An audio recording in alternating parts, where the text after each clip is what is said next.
يا أيها النبي حرض المؤمنين على القتال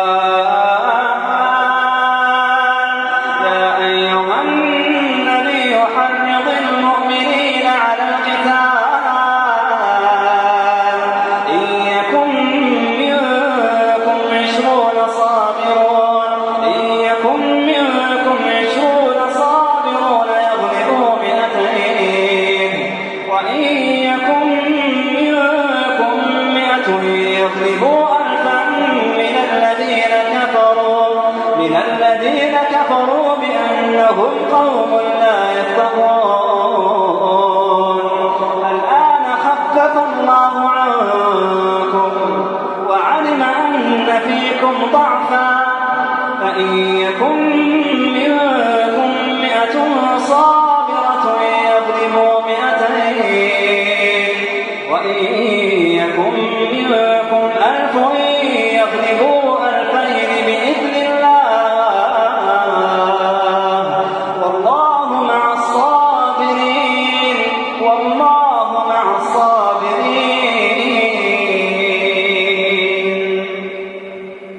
نحمده ونصلي على رسوله الكريم أما بعد فأعوذ بالله من الشيطان الرجيم بسم الله الرحمن الرحيم الحمد لله رب العالمين الرحمن الرحيم مالك يوم الدين إياك نعبد وإياك نستعين اهدنا الصراط المستقيم صراط الذين أنعمت عليهم غير المغضوب عليهم ولا الضالين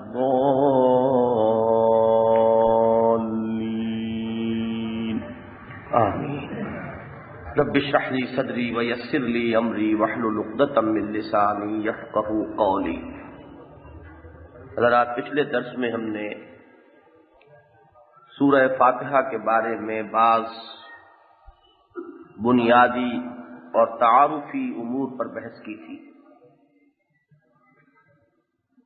سورہ فاتحہ کی اہمیت ہمارے دین میں اتنی ہے کہ اس کے فہم پر اور اس کے تدبر پر اگر کئی اجتماعات صرف ہو جائیں تو یہ یقیناً اس کا حق ہے. یہ بھی میں عرض کر دوں کہ اس سورہ مبارکہ کے درس کا حق ادا کرنا واقعہ یہ ہے کہ کسی انسان کے بس میں نہیں ہے. جس کی عظمت یہ ہو کہ حضور فرما رہے ہوں کہ اس جیسی صورت نہ تورات میں نازل ہوئی، نہ انجیل میں نازل ہوئی، نہ خود قرآن مجید ہی میں اس کا کوئی مثل ہے، اس کی کوئی اور نظیر یا اس کے ہم پلہ کوئی اور صورت ہے، تو اب اس کا حق ادا کرنا کس انسان کے بس میں ہے؟ ہمارے اس زمانے میں مولانا ابوالکلام آزاد مرحوم نے ام الکتاب کے نام سے جو تفسیر سورہ فاتحہ کی لکھی ہے، اس میں کوئی شک نہیں کہ وہ معارف قرآنی کا بھی ایک بہت بڑا خزانہ ہے. پھر یہ کہ وہ اردو ادب کا بھی بہت بڑا شاہکار ہے. اسے اردو ادب کے کلاسکس میں شامل کیا جا سکتا ہے. اس کے باوجود یہ نہیں کہا جا سکتا کہ اس سورہ مبارکہ کا حق جیسا ادا ہونا چاہیے وہ ادا ہو گیا. اب چونکہ مولانا کا ذکر آ گیا ہے تو میں ساتھ یہ وضاحت کر دوں کہ ان کے سیاسی نظریات کا معاملہ اور ہے، مجھے اس سے اس وقت بحث نہیں ہے.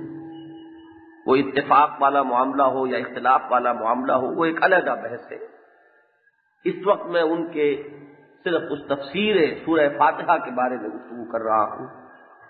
اور اگرچہ میں حیران ہوں کہ 7 آیات میں سے ایک آیت کا تو انہوں نے کسی درجے میں بھی حق ادا نہیں کیا.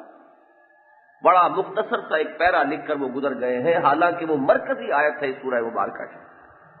ایاک نعبد و ایاک نستعین، جیسا کہ ابھی میں عرض کروں گا، یہ اس کی بڑی بنیادی اور بڑی مرکزی آیت ہے. اس پر کچھ نہیں لکھا. ربوبیت پر، رحمت پر، ہدایت پر، یہ 3 جو ان کے کانسیپٹس ہیں سورہ فاتحہ کے بنیادی، اس پر بڑی مفصل گفتگو کی ہے. اور میں ان کے بارے میں یہ کہہ سکتا ہوں کہ شاید کسی اور کے لیے اس مقام تک پہنچنا ممکن نہ ہو جس حد تک کہ مولانا ابوالکلام آزاد پہنچ گئے ہیں تفسیر سورہ فاتحہ میں ان 3 مباحث میں۔ بہرحال میں نے پچھلی مرتبہ عرض کیا تھا کہ آج ہم اس سورہ مبارکہ کے مضامین کا ایک تجزیہ کریں گے۔ اصل میں تجزیے سے فائدہ یہ ہوتا ہے کہ کسی شے کے یا کسی پیچیدہ بحث کے اگر آپ اجزاء معین کر لیں تو ان کو سمجھنا بھی آسان ہے اور سمجھ کر یاد رکھنا بھی آسان ہے۔ اس کے حوالے سے استحضار جو ہے وہ آسان ہو جاتا ہے۔ اس سورہ مبارکہ کے مضامین کا تجزیہ بھی ہمیں ایک حدیث قدسی سے ملتا ہے۔ میں نے اجمالاً پچھلی مرتبہ اس کا ذکر کیا تھا، آج سب سے پہلے ہم اس کا مطالعہ کریں گے۔ اس کے راوی حضرت ابو ہریرہ ہیں رضی اللہ تعالی عنہ، اور شیخین میں سے تو اس کو روایت کیا ہے امام مسلم نے رحمہ اللہ، ان کے علاوہ امام مالک، امام ترمذی، امام ابو داؤد، امام نسائی اور امام ابن ماجہ، ان سب نے اس روایت کو لیا ہے اپنی اپنی کتابوں میں۔ اس سے ایک تو یہ بھی معلوم ہو جائے گا کہ ہماری نماز جو ہے اس کا جزو لا ينفق یہی سورہ فاتحہ ہے، اس کی اصل روح سورہ فاتحہ ہے۔ پھر جیسا کہ میں نے پچھلی مرتبہ عرض کیا تھا، اس اختلافی مسئلے کا حل بھی مل جائے گا کہ آیا آیت بسم اللہ اس سورت کا جز ہے یا نہیں۔ عن ابی ہریرہ رضی اللہ عنہ عن النبی صلی اللہ علیہ وسلم قال، حضرت ابو ہریرہ سے مروی ہے کہ نبی اکرم صلی اللہ علیہ وسلم نے فرمایا، من صلی صلاۃ لم یقرأ فیہا بأم القرآن فہی خداج ثلاثا۔ حضور نے فرمایا کہ جس نے نماز پڑھی اور اس میں سورہ فاتحہ ام القرآن کہا گیا، ایک تو نام سے ہی اس کی عظمت کی طرف اشارہ کر دیا گیا، یہ قرآن مجید کے لیے جڑ ہے، اساس ہے، بنیاد ہے، اس نے سورہ فاتحہ نہیں پڑھی تو وہ نماز ناقص ہے۔ خداج کہتے ہیں کسی شے کو جو نامکمل ہے۔ اور حضرت ابو ہریرہ فرماتے ہیں کہ یہ جملہ حضور نے 3 مرتبہ دہرایا، ثلاثا، من صلی صلاۃ لم یقرأ فیہا بأم القرآن فہی خداج ثلاثا۔ اس کے بعد حضور ہی کے اپنے الفاظ غیر تمام، وہ پھر مکمل نماز نہیں ہے، پوری نماز نہیں ہے، یہ خداج ہی کی مزید آپ نے وضاحت فرما دی۔ فقیل لأبی ہریرہ، تو حضرت ابو ہریرہ سے یہ سوال کیا گیا جب انہوں نے یہ روایت بیان کی، انا نکون وراء الامام، کہ ہم تو امام کے پیچھے ہوتے ہیں، امام پڑھ رہا ہوتا ہے، تو وہ جو فاتحہ خلف الامام کا مسئلہ ہے، معلوم ہوا کہ یہ اتنا عملی مسئلہ ہے کہ دور صحابہ میں یا دور تابعین میں بھی اس کے بارے میں سوالات پیدا ہو گئے کہ جب اتنا زور دیا گیا ہے سورہ فاتحہ کے جزو لا ينفق ہونے پر نماز کے، تو پھر اس صورت میں ہم کیا کریں؟ فقال اقرأ بہا فی نفسک، اس صورت میں تم اسے اپنے دل میں پڑھا کرو، آواز نہ ہو کہ جماعت جو ہے منتشر ہو، لیکن یہ کہ امام کے ساتھ ساتھ حضرت ابو ہریرہ کی اس حدیث کی روح سے، ان کے اس قول کی روح سے، یہ ان کا قول ہے، حضور کا قول نہیں ہے، یہ ان کا اپنا ایک جواب ہے، ان کا اپنا ایک کہہ سکتے ہیں کہ اجتہاد ہے۔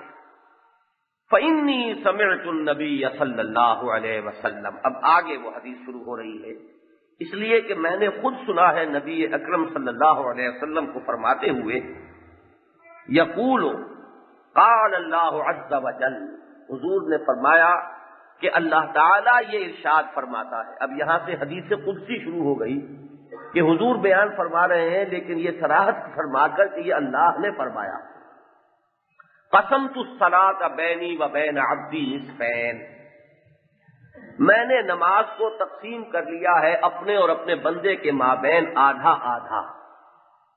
اب یہاں معلوم ہوا، آگے جو ساری تفصیل آئے گی، کہ سورہ فاتحہ کی شرح ہے، تو اس سے معلوم ہو گیا نمبر 1 یہ کہ سورہ فاتحہ ہی اصل نماز ہے۔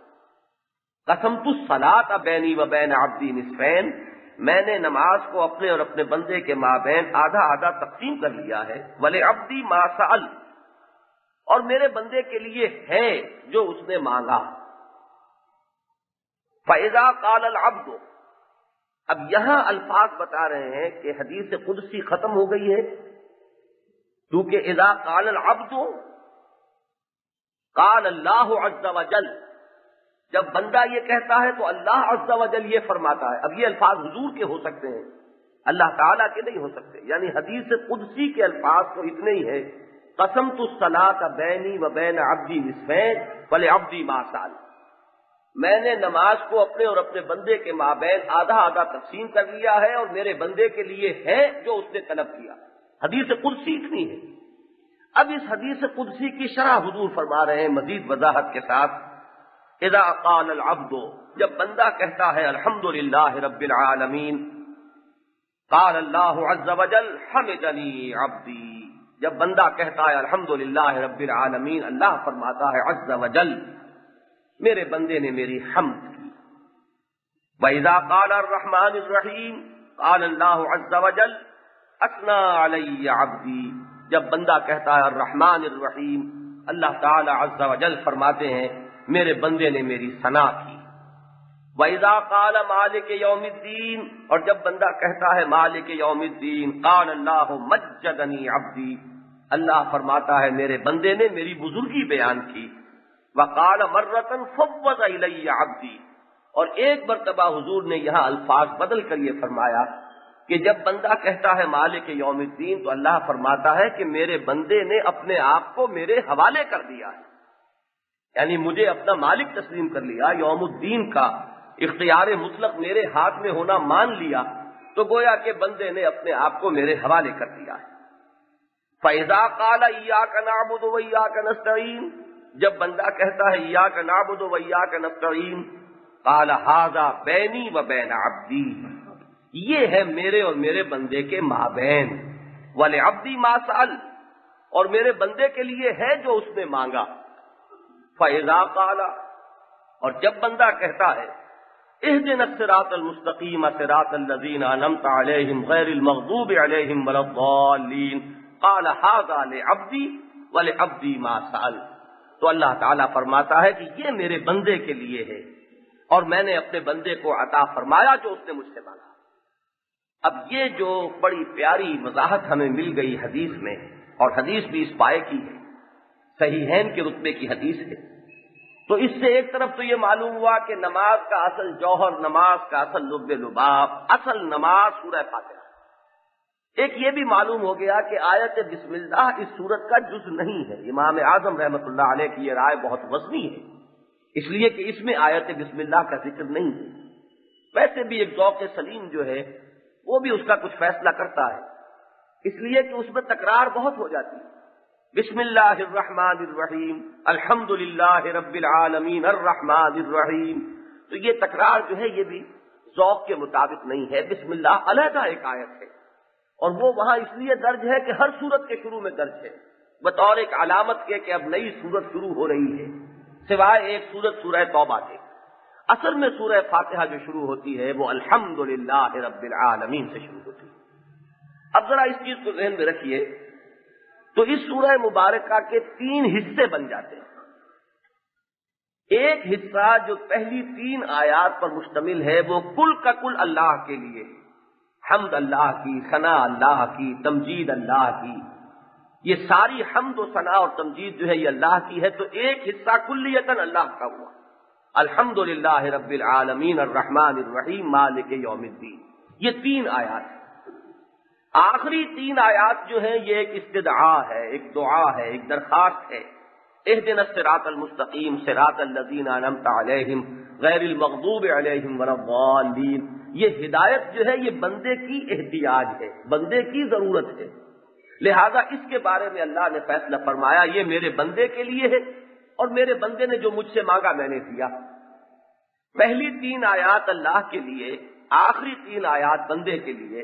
اب درمیانی آیت ہے جو میں عرض کر رہا تھا کہ وہ مرکزی آیت ہے، وہ ان دونوں کو جوڑنے والی آیت ہے، ایاک نعبد و ایاک نستعین۔ عجیب بات ہے اس میں، اس حدیث پر جب غور کرتا ہے انسان تو جو پہلو آتے ہیں سامنے، جن میں سے ہر پہلو جو ہے بہت ہی انسان کے لیے اس کے بصیرت باطنی کے اندر اضافہ کرنے والا ہے۔ عجیب بات یہ ہے کہ آیتیں 3 ہیں لیکن جملہ ایک ہی ہے، گرامر کی روح سے جملہ ایک ہے، اس لیے کہ الحمدللہ رب العالمین کے بعد الرحمن الرحیم یہ اللہ کی صفات ہے، یہ علیحدہ ایک جملہ نہیں بنتا بلکہ اسی کے ساتھ ملتا ہے۔ مالک یوم الدین، مالک پر بھی زیر آ رہا ہے، یہ بھی اسی کے ساتھ جڑا ہوا ہے۔ تو عربی قواعد کی روح سے 3 آیات پہلی جو ہے وہ ایک جملہ بنتا ہے، اسی طریقے سے 3 آیات آخری جو ہے وہ بھی ایک جملہ بنتا ہے۔ اہدنا الصراط المستقیم، اب صراط المستقیم ہی کی صفات ہے، صراط الذین انعمت علیہم بدل ہے اسی کا، غیر المغضوب علیہم ولا الضالین۔ جیسے الحمدللہ رب العالمین تو اللہ کی صفات ہے الرحمن الرحیم مالک یوم الدین، یہ سبارڈینیٹ کلاسز ہیں، آپ انگریزی میں جو انالیسس کرتے ہیں اس کے اعتبار سے وہ اصطلاح اگر ذہن میں رکھیں، پرنسپل کلوز الحمدللہ رب العالمین اور 2 سبارڈینیٹ کلاسز مل کر سینٹنس ایک بنا۔ اسی طرح آخری 3 آیات میں پرنسپل کلوز ہے اہدنا الصراط المستقیم، صراط الذین انعمت علیہم غیر المغضوب علیہم ولا الضالین، یہ سبارڈینیٹ کلاسز ہیں اور مل کر پھر جملہ ایک ہی بنا۔ درمیانی آیت جو ہے یہ ایک آیت میں 2 جملے ہیں، ایاک نعبد مکمل جملہ، فعل فاعل مفعول تینوں چیزیں موجود، و ایاک نستعین، ایاک نستعین پھر مکمل جملہ ہے۔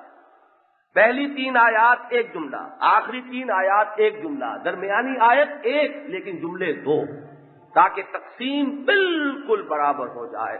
جیسے کہ یہ واو آیا ہے واو عطف، ایاک نعبد و ایاک نستعین، اس واو کو یوں سمجھ لیجئے جیسے آپ ترازو کو کوئی ہاتھ میں پکڑتے ہیں تو جس کو مٹھی میں لیتے ہیں وہاں سے جو آپ نے پکڑا تو یہ ہے واو، واو سے ادھر ایاک نعبد، اور اس کے ساتھ وہ 3 آیات ترازو کے پلڑے میں عموماً آپ نے دیکھا ہوگا وہ ڈوریاں 3 ہی ہوتی ہیں، الحمدللہ رب العالمین الرحمن الرحیم مالک یوم الدین، ان 3 ڈوریوں سے وہ ایک پلڑا جو اللہ کا حصہ ہے، اور یہ جڑ گیا کس سے؟ ایاک نعبد، پھر وہ واو ہے جہاں سے ترازو آپ نے ہاتھ میں تھامی ہوئی ہے، ایاک نستعین، اور نستعین سے پھر وہ 3 لڑیاں جو ہیں وہ ایک دعا کو جوڑے ہوئے ہیں، اہدنا الصراط المستقیم صراط الذین انعمت علیہم غیر المغضوب علیہم ولا الضالین۔ تو مکمل جس کو کہیں گے تقسیم نصفین میں ہوئی ہے، قسمت الصلاۃ بینی و بین عبدی نصفین، میں نے نماز کو اپنے اور اپنے بندے کے مابین برابر برابر 2 حصوں میں تقسیم کر لیا ہے، فنصف لی، نصف میرے بندے کے لیے، ونصف لعبدی، اور آدھا میرے بندے کے لیے، ولعبدی ما سأل، بندے کے لیے کیا ہے؟ بندے کے تو لیے سوال ہی ہے، دعا ہے، استدعا ہے جو اس نے کی ہے، تو جو اس نے مجھ سے مانگا میں نے اسے دیا۔ تو یہ ہے وہ تجزیہ کہ اس کو ذہن میں رکھ کر اب آج ہم کوشش کرتے ہیں کہ اس کا جو پہلا حصہ ہے اس کو سمجھ لیں۔ میں نے پچھلی مرتبہ بھی وضاحت کر دی تھی، آج پھر جان لیجئے، فلسفہ قرآن کے اعتبار سے یہ بہت اہم بحث ہے۔ ہمارے منتخب نصاب کا جو 3را درس تھا سورہ لقمان کے 2 رکوع پر مشتمل، یوں سمجھیے کہ سورہ فاتحہ کے نصف اول میں وہ تمام مضامین آ گئے۔ وہ مضمون کیا تھا؟ معرفت خداوندی، توحید خداوندی، یہ مضمون شکر اللہ کا، یہ تمام مضامین جو ہم پڑھ چکے ہیں سورہ لقمان کے پہلے رکوع کی ابتدائی آیات میں، انہی کو آگے ذرا ایک قدم بڑھ کر سمجھیے تو یہ پہلا حصہ ہے سورہ فاتحہ کا۔ فرمایا الحمدللہ رب العالمین، اور ذہن میں رکھیے گا کہ ہم نے جو 6 تقریریں اقسام شرک کے موضوع پر یہاں ہوئی ہیں ان میں جو مضامین آئے ہیں آج وہ ایک دوسرے رخ سے آ جائیں گے۔ شرک کی ضد ہے توحید، اور توحید پر سورہ فاتحہ کا یہ حصہ جو ہے نہایت جامع۔ پہلی آیت الحمدللہ رب العالمین، حمد کے معنی کے بارے میں یہ بات اچھی طرح یاد رکھنی چاہیے کہ اس کے اندر 2 مفہوم ہیں۔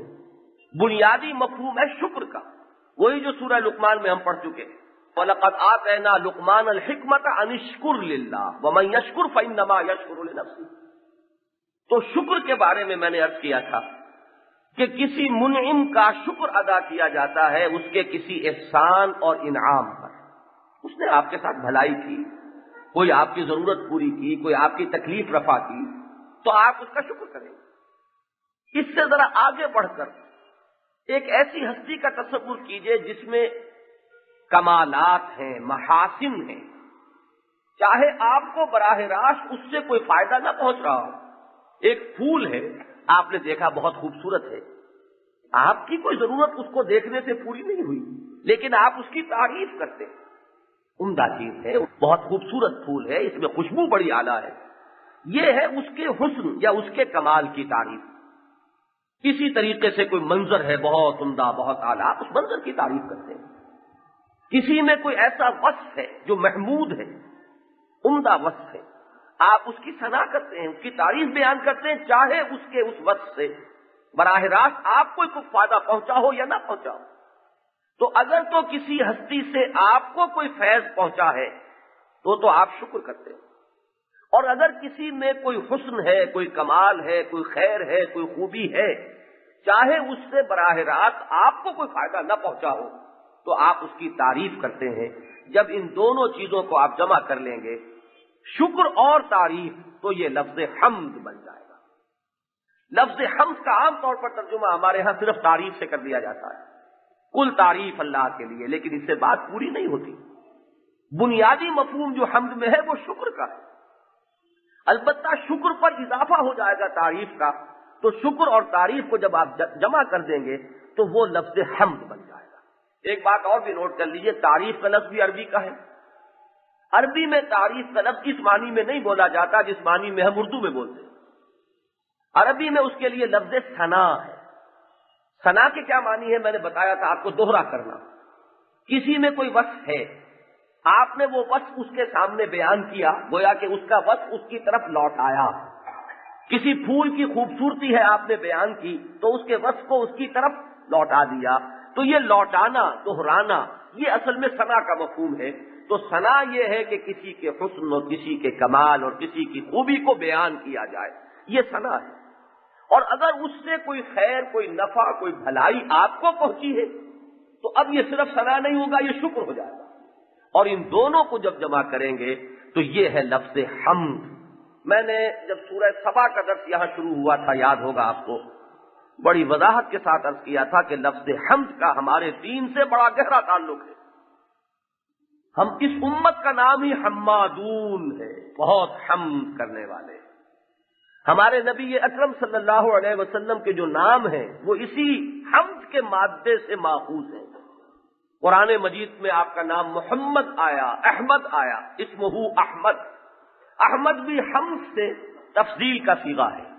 محمد تحمید سے اس میں مفعول ہے جس کی انتہائی حمد کی گئی ہو.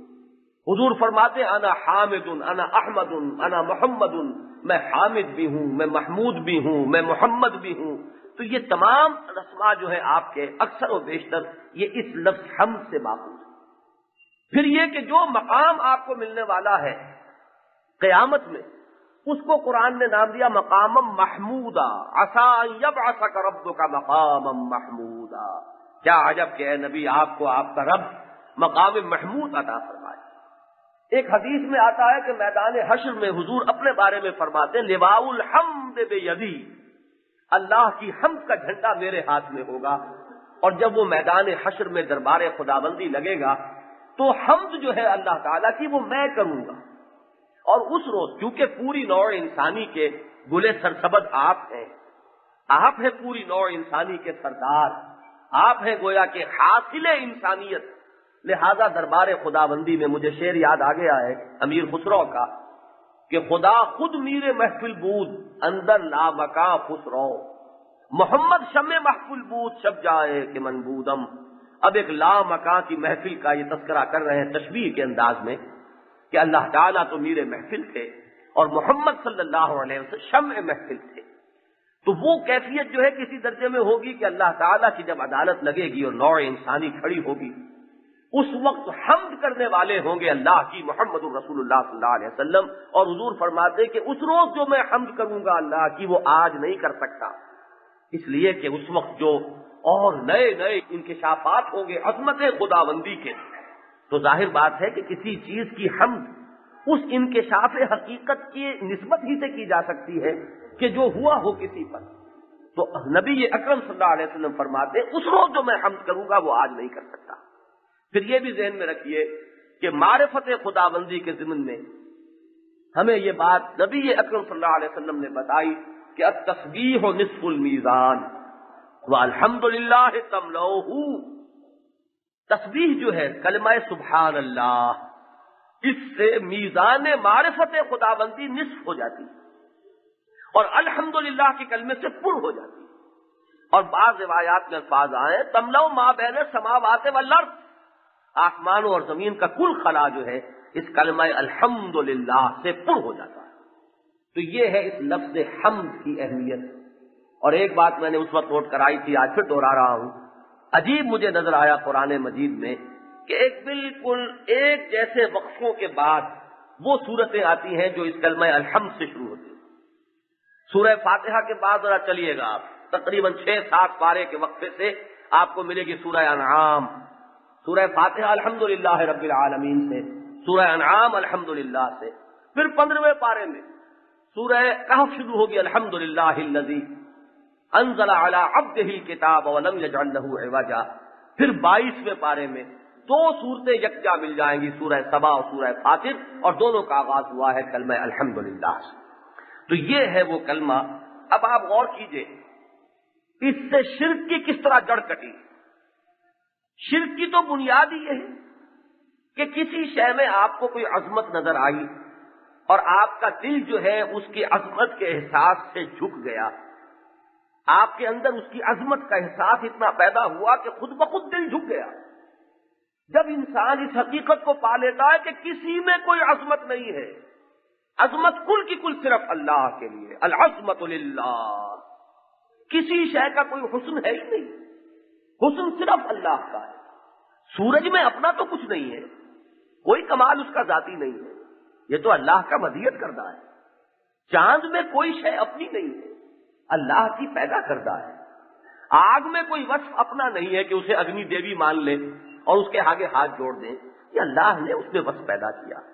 پانی کی کوئی تاثیر اپنی نہیں کہ اسے جل دیوتا قرار دے کر اس کے آگے ہاتھ جوڑ کر کھڑے ہو جائیں، اس میں کوئی تاثیر ہے تو اللہ کی پیدا کرتا ہے. پھول میں حسن اپنا نہیں ہے، اللہ کا پیدا کرتا ہے. تعریف پھول کی کرتا ہے وہ کہ جو بڑا ہی ظاہر بین ہے، جو حقیقت بین انسان ہے، وہ پھول کی خوبصورتی کو دیکھے گا اور اس کی زبان سے الفاظ نکلیں گے سبحان اللہ، اللہ پاک ہے. ذرا دیکھیے کتنی عجیب بات ہے. لیکن ہماری تہذیب، ہمارے تمدن میں یہ فکر جو ہے اس طرح سرایت کیے ہوئے کہ آپ نے پانی پیا، آپ کی پیاس بجھی، بے کلی اور بے چینی رفع ہوئی، اور کلمہ آپ کی زبان سے کیا نکلا؟ الحمدللہ. پانی کی تعریف نہیں ہے، پانی میں کوئی وصف نہیں ہے، یہ وصف اللہ کا ہے، تعریف اللہ کی. آپ نے پھول دیکھا اور پھول میں آپ کو حسن اور رعنائی اور رنگ و بو کی ایک نہایت حسین آمیزش نظر آئی، آپ نے کہا سبحان اللہ. سورہ کہف میں آیا ہے کہ کیوں نہ ایسا ہوا کہ جب تو اپنے باغ میں داخل ہوا اور تو نے دیکھا باغ لہلہا رہا ہے، پھلوں سے لدے ہوئے ہیں درخت، وہ منظر جو ہے دیکھ کر فوراً کیوں نہ تیرے زبان سے نکلا ماشاء اللہ. یہ جو کچھ ہے مشیت خداوندی سے، اللہ نے چاہا ہے تو ہے، اللہ نہ چاہتا تو کچھ نہ ہوتا.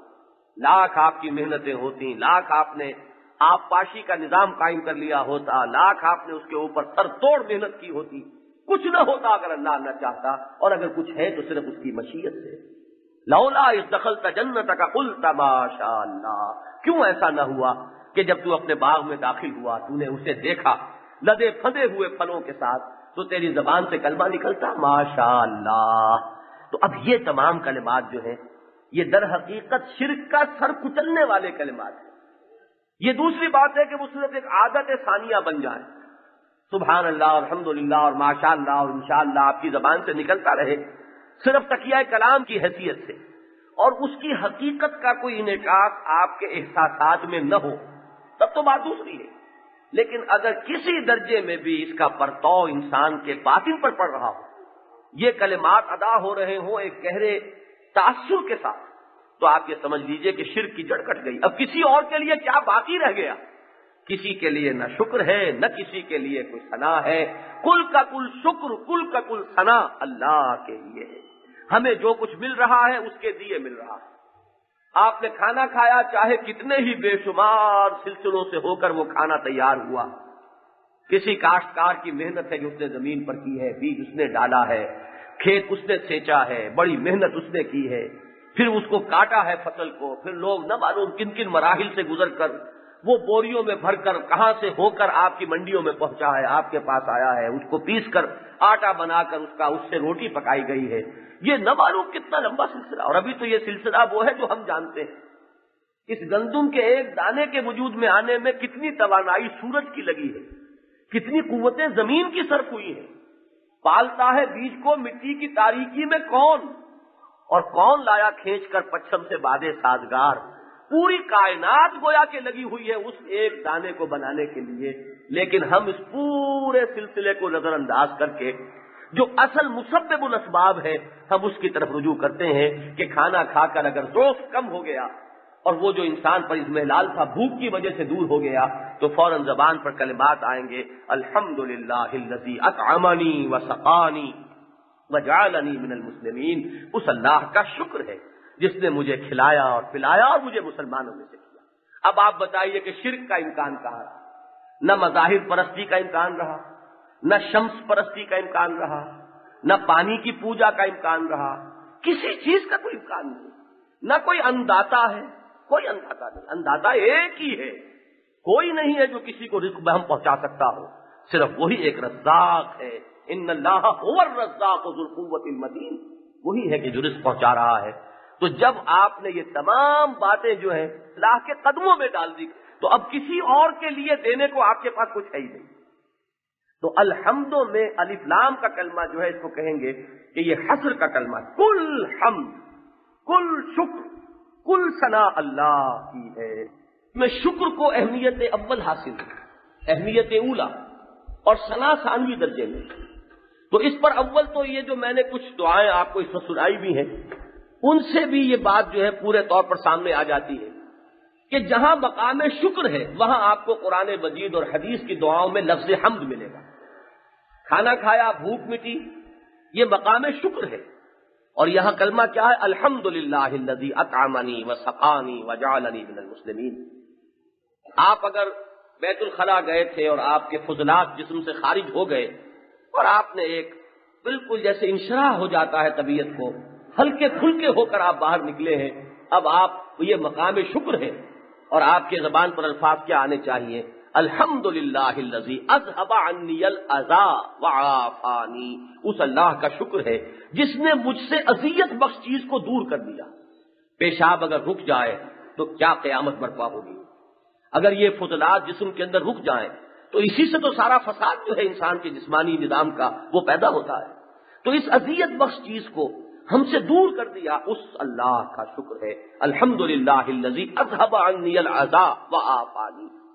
صبح صبح آپ اٹھے، رات کو سو گئے تھے، اب دوبارہ آنکھ کھلی، زندگی کا ایک نیا دن اللہ نے آپ کو عطا کیا ہے. اسی نیند کی حالت میں موت بھی واقع ہو سکتی تھی، اور خود نیند جو ہے وہ موت کی بہن ہے. آپ کا شعور جو ہے وہ آپ سے سلب کر لیا جاتا ہے. تو ہم ہیں تو اپنے شعور ہی کے حوالے سے، ہمارا وجود کچھ بھی ہوا کرے اصل شے تو اس میں شعور ہے، اور وہ شعور جو ہے وہ نیند کی حالت میں نہیں ہے، خود شعوری ختم ہو گئی. تو اب جب دوبارہ آنکھ کھلی اور شعور کی کیفیت آپ کو محسوس ہوئی، اب وہ مقام شکر ہے. الحمدللہ الذی احیانی بعد ما اماتنی والیہ النشور. اللہ کا شکر ہے جس نے مجھے اثر نو زندگی عطا فرمائی، اس کے بعد کہ مجھ پر موت وارد ہو گئی تھی. اور اسی طرح ایک روز اس کی طرف ہم چلیں گے.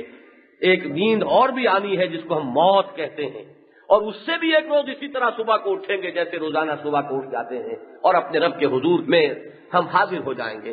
اب دیکھیے تمام یہ قرآن مجید میں حضرت ابراہیم کا قول نقل ہوا، الحمدللہ الذی وہب لی علی الکبر اسماعیل و اسحاق.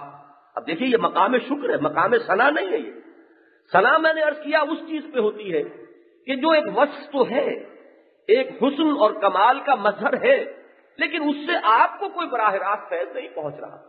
جہاں آپ کو کوئی چیز ملی ہے تو وہ تو مقام شکر ہے. تو ایک بوڑھے انسان کو 87 برس کی عمر میں ایک بیٹا ملا، پھر 100 برس کی عمر میں دوسرا بیٹا اللہ نے عطا کیا. حضرت اسماعیل کی جب ولادت ہوئی ہے حضرت ابراہیم 87 برس کے تھے. حضرت اسحاق کی جب ولادت ہوئی ہے تو پھر آپ 100 برس کی عمر تھی. تو اب اس پر جو دعا جو نکلی ہے حمد کا ترانہ، شکر کے کلمات، الحمدللہ الذی وہب لی علی الکبر اسماعیل و اسحاق ان ربی لسمیع الدعاء. اس اللہ کا شکر ہے جس نے مجھے اس بڑھاپے کے باوجود، اس بڑھاپے کے علی الرغم اولاد عطا فرمائی، اور اولاد بھی کیسی، اسماعیل اور اسحاق جیسے فرزند عطا فرمائے. واقعہ یہ ہے کہ میرا رب دعا کا سننے والا ہے. تو یہ حمد جو ہے اس میں جان لیجئے کہ 3/4 حصہ کم سے کم شکر کا سمجھیے، اور صرف 1/4 ہے وہ تعریف کا جز اس میں. اور ہمارے ہاں تراجم میں وہ تعریف ہی تعریف رہ گیا ہے، شکر کا حصہ جو ہے وہ بالکل ذہنوں سے خارج ہو گیا. اسی کے حوالے سے ایک تو ہمارا تیسرا اور چوتھا سبق جڑ گئے. تیسرے سبق کا پہلا کانسیپٹ کیا تھا؟ شکر. وَلَقَدْ آتَيْنَا لُقْمَانَ الْحِكْمَةَ أَنِ اشْكُرْ لِلَّهِ. اور چوتھے سبق میں پہلا کلمہ کیا رہا؟ الحمد. کل کا کل شکر اور کل کی کل ثنا. ویسے اس معاملے میں ذرا ایک باریک بات اور بھی ہے، وہ بھی سمجھ لیجئے. ان دونوں چیزوں میں نے جو اتنا نمایاں فرق کر کے سمجھایا ہے کہ شکر اور ہے، ثنا اور ہے، ذرا گہرائی میں اتر کر دیکھیں گے تو معلوم ہوگا کہ ان دونوں میں فرق کوئی نہیں. اگر کہیں کوئی حسن ہے، کوئی خوبی ہے، تو چاہے آپ کو کوئی مادی فائدہ اس سے نہ پہنچا ہو، پھول کو دیکھ کر آپ کے احساسات میں ایک تازگی پیدا ہوتی، ایک غیر محسوس فائدہ آپ کو حاصل ہوتا. اچھا منظر دیکھ کر آپ کے باطن میں ایک انشراح کی کیفیت پیدا ہوتی. لہذا کسی بھی مظہر حسن و کمال کو دیکھ کر یہ کہنا صحیح نہیں ہے کہ آپ کو اس سے سرے سے کوئی فائدہ نہیں پہنچتا. کوئی نہ کوئی فائدہ ضرور پہنچتا ہے، اگرچہ فائدے کے لیولز مختلف ہیں. ایک ہماری مادی ضروریات ہے، وہ پیٹ کھانے کو مانگتا ہے یا کوئی اور محسوس قسم کی ضرورت پوری ہوئی، اور ایک وہ ہمارے باطنی احساسات ہیں. اگر ان باطنی احساسات کو جلا حاصل ہوئی ہو. مجھے یہاں یاد آ جایا کرتی ہے ایک نظم جو ہم نے اپنے میٹرک میں انگریزی زبان میں کا جو ہمارا کورس تھا، انگریزی نظم کا جو سلیبس تھا، اس میں ایک نظم تھی ڈیفوڈلز. بڑی پیاری نظم. اس کا مرکزی خیال یہی ہے کہ شاعر یہ کہتا ہے کہ ایک روز میں ایسے ہی گھوم رہا تھا، اچانک ایک ذرا سی پہاڑی پر میں پہنچا، اور جو اچانک نگاہ آگے گئی تو وادی میں ڈیفوڈلز کے پھولوں کی ایک ایسا تختہ تھا. پوری وادی بھری ہوئی ہے ان پودوں سے جن پر وہ پھول لہرا رہے ہیں، اور ہوا چل رہی ہے اور اس وہ تختہ جو ہے ہل رہا ہے. میں دیکھتا رہا. I gazed and gazed, but little thought what wealth the scene to me had brought. میں دیکھتا رہا لیکن اس وقت مجھے ہرگز خیال نہیں آیا کہ مجرد اس منظر کو دیکھنے سے مجھے کتنی بڑی دولت نصیب ہوئی ہے. For oft when on my couch I lie in vacant or in pensive mood, they flash upon that inward eye, which is the bliss of solitude, and then my heart with pleasure fills and dances with the daffodils. کبھی ایسا ہوتا ہے کہ طبیعت پر افسردگی سی ہوتی ہے، انسان جو ہے وہ کسی خیال میں وہ بہت ہی زیادہ جو ہے سرفگندہ ہوا ہے. اس وقت وہ کہتا ہے جب میں اس طرح کی ایک افسردگی کی کیفیت میں مبتلا ہوتا ہوں تو اچانک وہ منظر میری نگاہوں کے سامنے آتا ہے، اور اس کی میری طبیعت پر اس کا ایسا اثر ہوتا ہے کہ میرا دل بھی پھر جس طرح وہ ڈیفوڈلز جو ہیں وہ ہوا میں رقص کر رہے تھے، اسی طرح میرا دل بھی اس غم کی کیفیت سے نکل کر ایک انبساط اور خوشی کا احساس کرنے لگتا ہے. تو یہ غیر محسوس ایک دولت تھی جو ملی، اگرچہ کوئی محسوس بات نہیں تھی کہ جو حاصل ہوئی.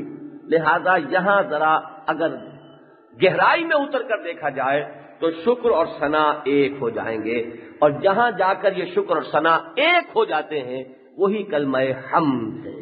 الحمد للہ رب العالمین. کل شکر، کل ثنا، کل تعریف، کل حمد اللہ کی ہے. اب یہ لام جو للہ میں آیا ہے اس پر بھی غور کر لیجئے. لام حرف جار ہے، بہت سے معنی عربی میں دیتا ہے، لیکن یہ کہ یہاں دو معنی ضرور ذہن میں رکھیے. ایک تو یہ کہ کل تعریف اللہ ہی کے لیے ہے، اسی کو اس کا حق پہنچتا ہے، مستحق وہی ہے. دوسروں کو تو ہم دے سکتے ہیں کچھ جو اللہ دلوا دے، جیسے آیت الکرسی میں ہے کہ کل علم اللہ کے پاس ہے، ہاں اس میں سے جتنا وہ کسی کو دے دے. لا یحیطون بشیء من علمہ الا بما شاء. تو شکر اصل میں تو اللہ کے لیے ہے. البتہ اللہ نے ہی اگر کہہ دیا ہے کہ کچھ شکر اپنے والدین کا بھی کیا کرو، کچھ شکر اپنے اساتذہ کا بھی کیا کرو، کچھ شکر جس سے کوئی خیر تمہیں حاصل ہو جائے، جس سے تمہیں کوئی نیکی کا کلمہ میسر آ جائے، جس نے تمہارا رخ کسی بھی درجے میں کسی بھلائی کی طرف موڑ دیا ہو، ان سب کا بھی شکر کیا کرو۔ تو یہ شکر ہم دے رہے ہیں اس لیے کہ اللہ نے اس کا حکم ہمیں دے دیا، انشکر لی ولوالدیک، شکر کرو میرا اور اپنے والدین کا۔ حالانکہ وہاں ساری بات والدین کے بارے میں تھی۔ وَوَصَّيْنَا الْإِنسَانَ بِوَالِدَيْهِ حَمَلَتْهُ أُمُّهُ وَهْنًا عَلَى وَهْنٍ وَفِصَالُهُ فِي عَامَيْنِ أَنِ اشْكُرْ لِي وَلِوَالِدَيْكَ، لیکن اللہ تعالیٰ نے اس حقیقت کو مقدم رکھا کہ شکر ہے تو اصلاً میرا۔ والدین کے دل میں یہ محبت کس نے ڈالی؟ یہ ماں جو رات رات بھر جاگ رہی ہے، یہ کس نے یہ شفقت اس کے دل میں پیدا کر دی؟ جیسے اس زمین میں روئیدگی پیدا کرنے والا میں، پالتا ہے بیج کو مٹی کی تاریکی میں کون، اسی طرح ماں کے دل میں وہ شفقت کے جذبات پیدا کرنے والا میں ہوں، لہذا شکر میرا مقدم ہے، اصل میں تو شکر میرا ہے۔ انشکر لی ولوالدیک، البتہ میرے طفیل، یہ شکر جو ہے اوروں کے اندر بھی تقسیم ہو جائے گا۔ اسی طریقے سے تعریف تو کل اللہ کی ہے، اسی کو سزاوار ہے، البتہ یہ کہ مجازن ہم اگر پھول کی تعریف کر دیں تو ٹھیک ہے، وہ کفر نہیں ہو جائے گا، لیکن ذہن میں یہ رہے کہ اصل تعریف اللہ کی ہے۔ یہ تو مجاز کے پردے ہیں کہ اس پھول میں ہمیں معمور ہو رہا ہے عالم میں نور تیرا، از ماہ تاب ماہی سب ہے ظہور تیرا، یا جو بھی خیر ہے، جو خوبی ہے، جو بھی کہیں کمال ہمیں نظر آ رہا ہے، وہ سب کا سب اللہ کا ہے، کسی شے کا کوئی کمال نہیں۔ میں نے جیسا کہ عرض کیا، یہ جڑ کاٹ دینے والا کلمہ ہے ہر نوع کے شرک کا۔ الحمدللہ رب العالمین، شکر کل کا کل، ثنا کل کی کل اللہ ہی کے لیے ہے اور اللہ ہی کی ہے، فی الواقع بھی اسی کی ہے۔ اس میں سے جس کو وہ جتنا دلوا دے یہ اس کے اختیار میں ہے۔ اب رب کے لفظ کو سمجھیے، اللہ کے بارے میں اب تین آ رہی ہیں اس کی، اس کو نعت بھی کہہ دیتے ہیں، عربی زبان میں صفت بھی کہتے ہیں، نعت بھی کہتے ہیں۔ ہمارے ہاں نعت کا لفظ عام ہو گیا ہے، حضور کی صفات جب ہم بیان کرتے ہیں تو وہ نعت ہے۔ نعت عربی گرامر کا ایک عام لفظ صفت، صفت موصوف، نعت منعوت، جس چیز کی صفت بیان کی جائے وہ منعوت ہے اور نعت صفت ہے۔ اللہ کے لیے یہاں پر تین صفات آ رہی ہیں۔ سب سے پہلی صفت یہ ہے کہ وہ رب العالمین ہے، تمام جہانوں کا رب۔ اب اس میں دو الفاظ جاننے ہوں گے، رب کسے کہتے ہیں، عالمین کسے کہتے ہیں۔ رب کا جو بنیادی مفہوم ہے عربی زبان میں وہ مالک کا ہے، اور دوسرا بنیادی مفہوم ہے پرورش کرنے کا۔ را، با اور یا، اردو میں ہم کہیں گے رے، بے اور یہ، اس کا مادہ عربی زبان میں آتا ہے کسی چیز کو تربیت دینا، بڑھانا، نشو و نما دینا، پروان چڑھانا۔ اور رے، بے اور بے یہ بھی اس کے بالکل قریب ہے۔ قریب المادہ جو الفاظ ہوتے ہیں وہ مفہوم میں بھی بہت مشابہ ہوتے ہیں۔ تو رے، بے اور یہ جس سے تربیت بنا ہے، اسی طرح رے، بے اور بے جس سے یہ رب بنا ہے، یہ بڑے ایک دوسرے سے مشابہ ہیں۔ تو رب وہ ہے کہ جو ہر چیز کو نشو و نما دے رہا ہے، پال رہا ہے، پوس رہا ہے، اس کے لیے پروردگار، پرورش کنندہ یہ فارسی میں ہوگا، اور پالن ہار یہ ہندی میں ہوگا۔ آپ دیکھیں گے ہمارے جو ابتدائی ترجمے ہیں اردو کے، اس میں ہندی الفاظ کافی ہیں، شاہ عبد القادر کے ترجمے میں بھی اور شاہ رفیع الدین کے ترجمے میں بھی، کیونکہ وہ آپ سوچئے کہ آج سے 250 برس پہلے کی اردو ہے۔ اس وقت کی اردو میں اگر ولی دکنی کی اردو آپ دیکھیں جو اس سے بھی پہلے کی ہے، تو اس میں تو آپ کو 75% ہندی کے الفاظ مل جائیں گے، بلکہ ان کی ترکیبیں، اس کا انداز جو ہے وہ بالکل ہندی کا سا ہوگا۔ تو رفتہ رفتہ اصل میں ہوا ہے کہ اردو زبان میں ووکیبلری جو ہے وہ فارسی اور عربی کی جو ہے وہ غالب آئی ہے، اور ہندی الفاظ آہستہ آہستہ نکل گئے۔ تو پالن ہار یہ آپ کو لفظ مل جائے گا۔ تو یہ لفظ جو ہے پالن ہار، پروردگار، پرورش کنندہ، وہ کہ جو کسی ہر شے کو اس کے جو پوٹینشیلٹیز ہیں اس کے اندر، ان کو تدریجاً نشو و نما دے کر اس کے مقام تکمیلی تک پہنچانے والا ہے، وہ رب ہے۔ اور جو رب ہوگا وہی مالک ہوگا۔ الا لہ الخلق والامر، موٹی سی بات ہے، جو خالق ہے اسی کو اختیار ہے اس کا کہ وہ اس شے کے بارے میں حکم دے کہ اسے کیا کرنا ہے اور کیا نہیں کرنا ہے۔ تو جس شخص نے پرورش کی ہے، جو پالن ہار ہے، جو پروردگار ہے، وہی مالک بھی ہے۔ تو لفظ رب جو ہے مالک کے مفہوم میں بھی آتا ہے، چنانچہ رب البیت، رب الدار، یہ کہیں گے گھر کا مالک، گھر کا آقا، صاحب البیت، وہ رب البیت ہے۔ تو یہ لفظ جو ہے رب، اسی معنی میں اصل میں دعویٰ کیا تھا فرعون نے، انا ربکم الاعلی۔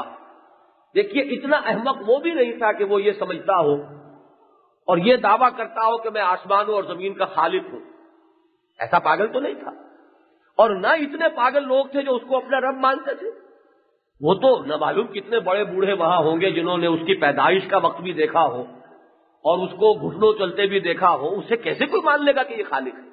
اصل میں اس کا جو دعویٰ تھا انا ربکم الاعلی، کہ اختیار میرا ہے، اس کی شرح سورہ مومن میں آتی ہے اصل میں، جہاں اس نے کہ کھل کر اپنا جو کلیم ہے اس کو بیان کیا، الیس لی ملک مصر، کیا مصر کی بادشاہی میری نہیں ہے؟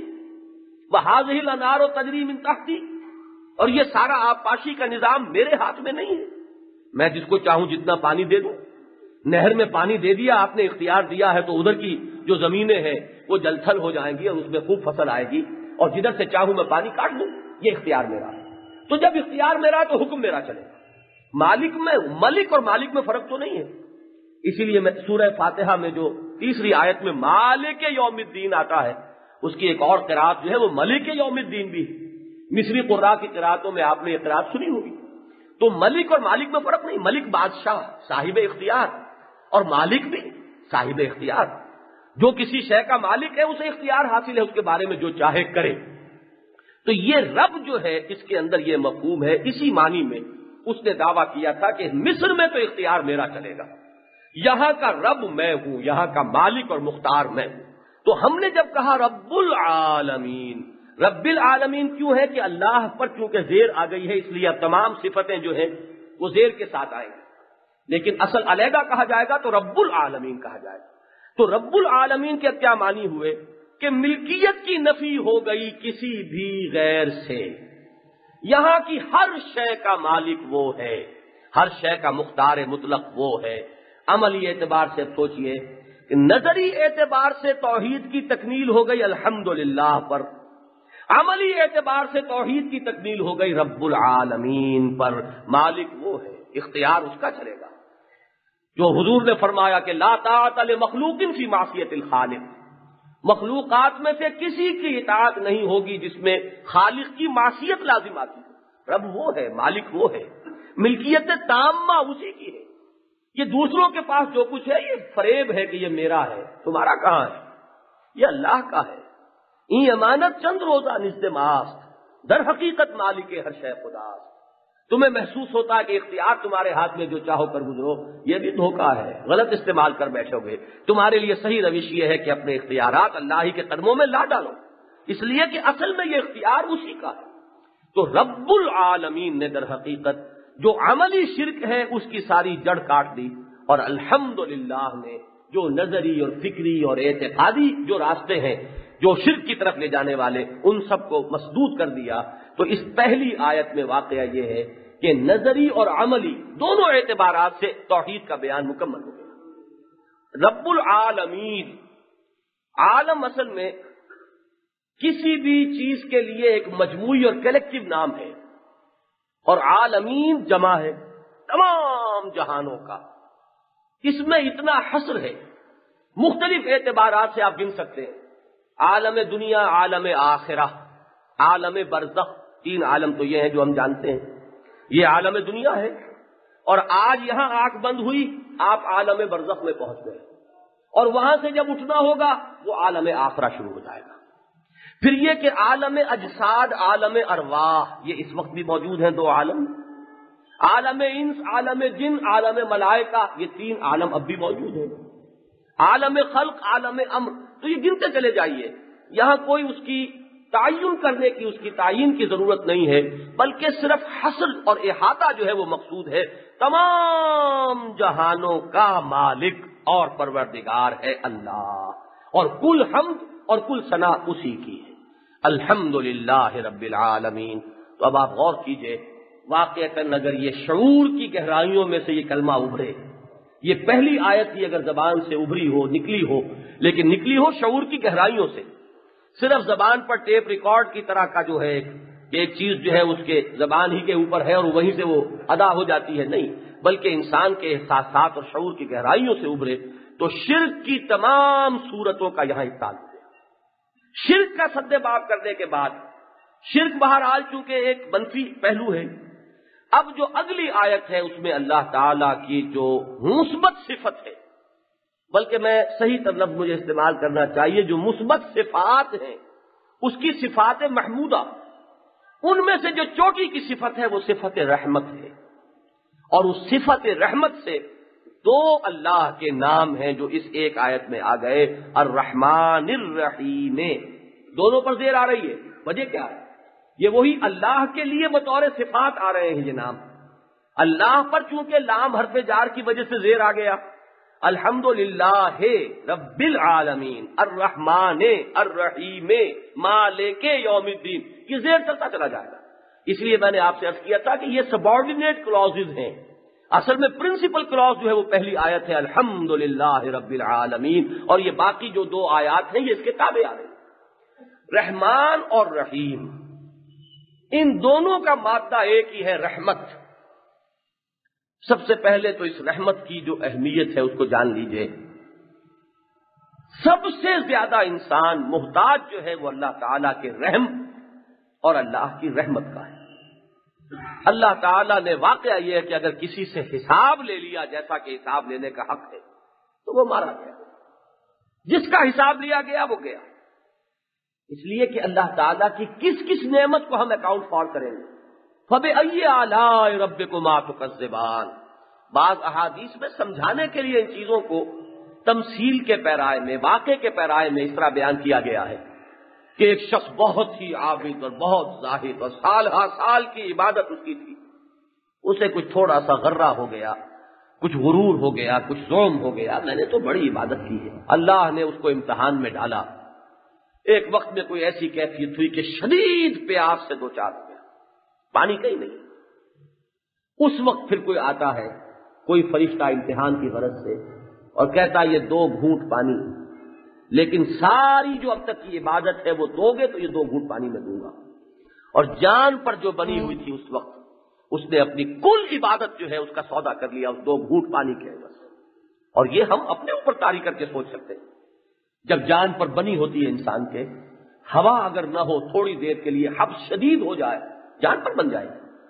اس وقت ہمیں محسوس بھی نہیں ہوتا کہ ہوا بھی کوئی نعمت ہے، لیکن ذرا اس ہوا کا پریشر کم ہو جائے۔ وہ جو ہوائی جہاز میں جو لوگ سفر کرتے ہیں وہ ہر مرتبہ یہ سنتے ہیں وارننگ، اگر سفر کے دوران، فلائٹ کے دوران کہیں ہوا کا توازن بگڑ جائے تو ہم نے آکسیجن کا اہتمام کیا ہوا ہے، ذرا سا اگر اس کے اندر دباؤ کم ہو جائے جان پر بن جائے گی۔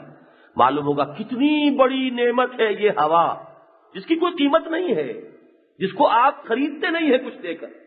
یہ پانی کتنی بڑی نعمت ہے، یہ ایک ایک ہمارا جوڑ جو چل رہا ہے، اس کا چلنا کتنی بڑی نعمت ہے اللہ تعالیٰ کی طرف سے، اور کتنا بڑا احسان ہے اس کا۔ حضور فرماتے ہیں وہ 80 کا عدد آیا ہے، وہ بھی صرف ایک تذکرے کے طور پر کہ انسان کے جسم میں اتنے جوڑ ہیں، اور ہر جوڑ کی صحت و درستی پر اس کے ذمے ایک شکر واجب ہے۔ کتنا شکر ہم کریں گے۔ ایک جگہ پر یہ جو شیخ سعدی نے اس کو بیان کیا ہے وہ میں سمجھتا ہوں واقعہ یہ ہے کہ اس موضوع پر وہ حرف آخر ہوگا۔ وہ کہتے ہیں کہ ہر سانس جب انسان کے جسم کے اندر جاتا ہے وہ موجب تقویت ہوتا ہے۔ آکسیجن گئی، اسی آکسیجن کو آپ برن کریں گے آپ کو انرجی ملے گی، اور جب وہ سانس باہر نکلتا ہے تو وہ کاربن ڈائی آکسائڈ اور نہ معلوم کیا کیا کچھ لے کر نکل رہا ہے۔ یہ جسم کی صفائی کا ذریعہ بن رہا ہے۔ پس بر ہر نفس 2 شکر واجب است، لہذا ہر سانس پر 2 مرتبہ شکر کرنا واجب ہے از روئے عقل۔ تو اب آپ سوچئے اگر اللہ تعالی حساب لینے پر آ جائے، اسی لیے وہ دعا اللہم حاسبنا حسابا یسیرا، پروردگار ہم سے آسان حساب لیجو، ہم تیری فضل اور تیری رحمت کے امیدوار ہیں، اپنے عمل پر ہمارا تکیہ نہیں۔ تو رحمت وہ شے ہے جس کے بارے میں حضور نے فرمایا صلی اللہ علیہ وسلم کہ کوئی شخص بھی اپنے عمل اور اپنے نیکی کی وجہ سے جنت میں داخل نہیں ہو سکے گا جب تک کہ رحمت خداوندی دستگیری نہ کرے۔ اور کسی صحابی نے بڑی ہمت اور جرأت کا ثبوت دیا کہ پوچھ لیا، سوال حضور سے کر لیا کہ کیا حضور آپ بھی؟ آپ نے فرمایا ہاں میں بھی۔ اب آپ سوچئے کہ اگر محمد الرسول اللہ صلی اللہ علیہ وسلم کا یہ معاملہ ہے تو ہما شما تک کہاں کوئی بات پہنچے گی کہ ہم اپنے عمل پر نازاں ہو جائیں. ہمیں تو اگر تکیہ ہے تو وہ صرف رحمت پر. اب اس رحمت کے لیے دو الفاظ یہاں آئے.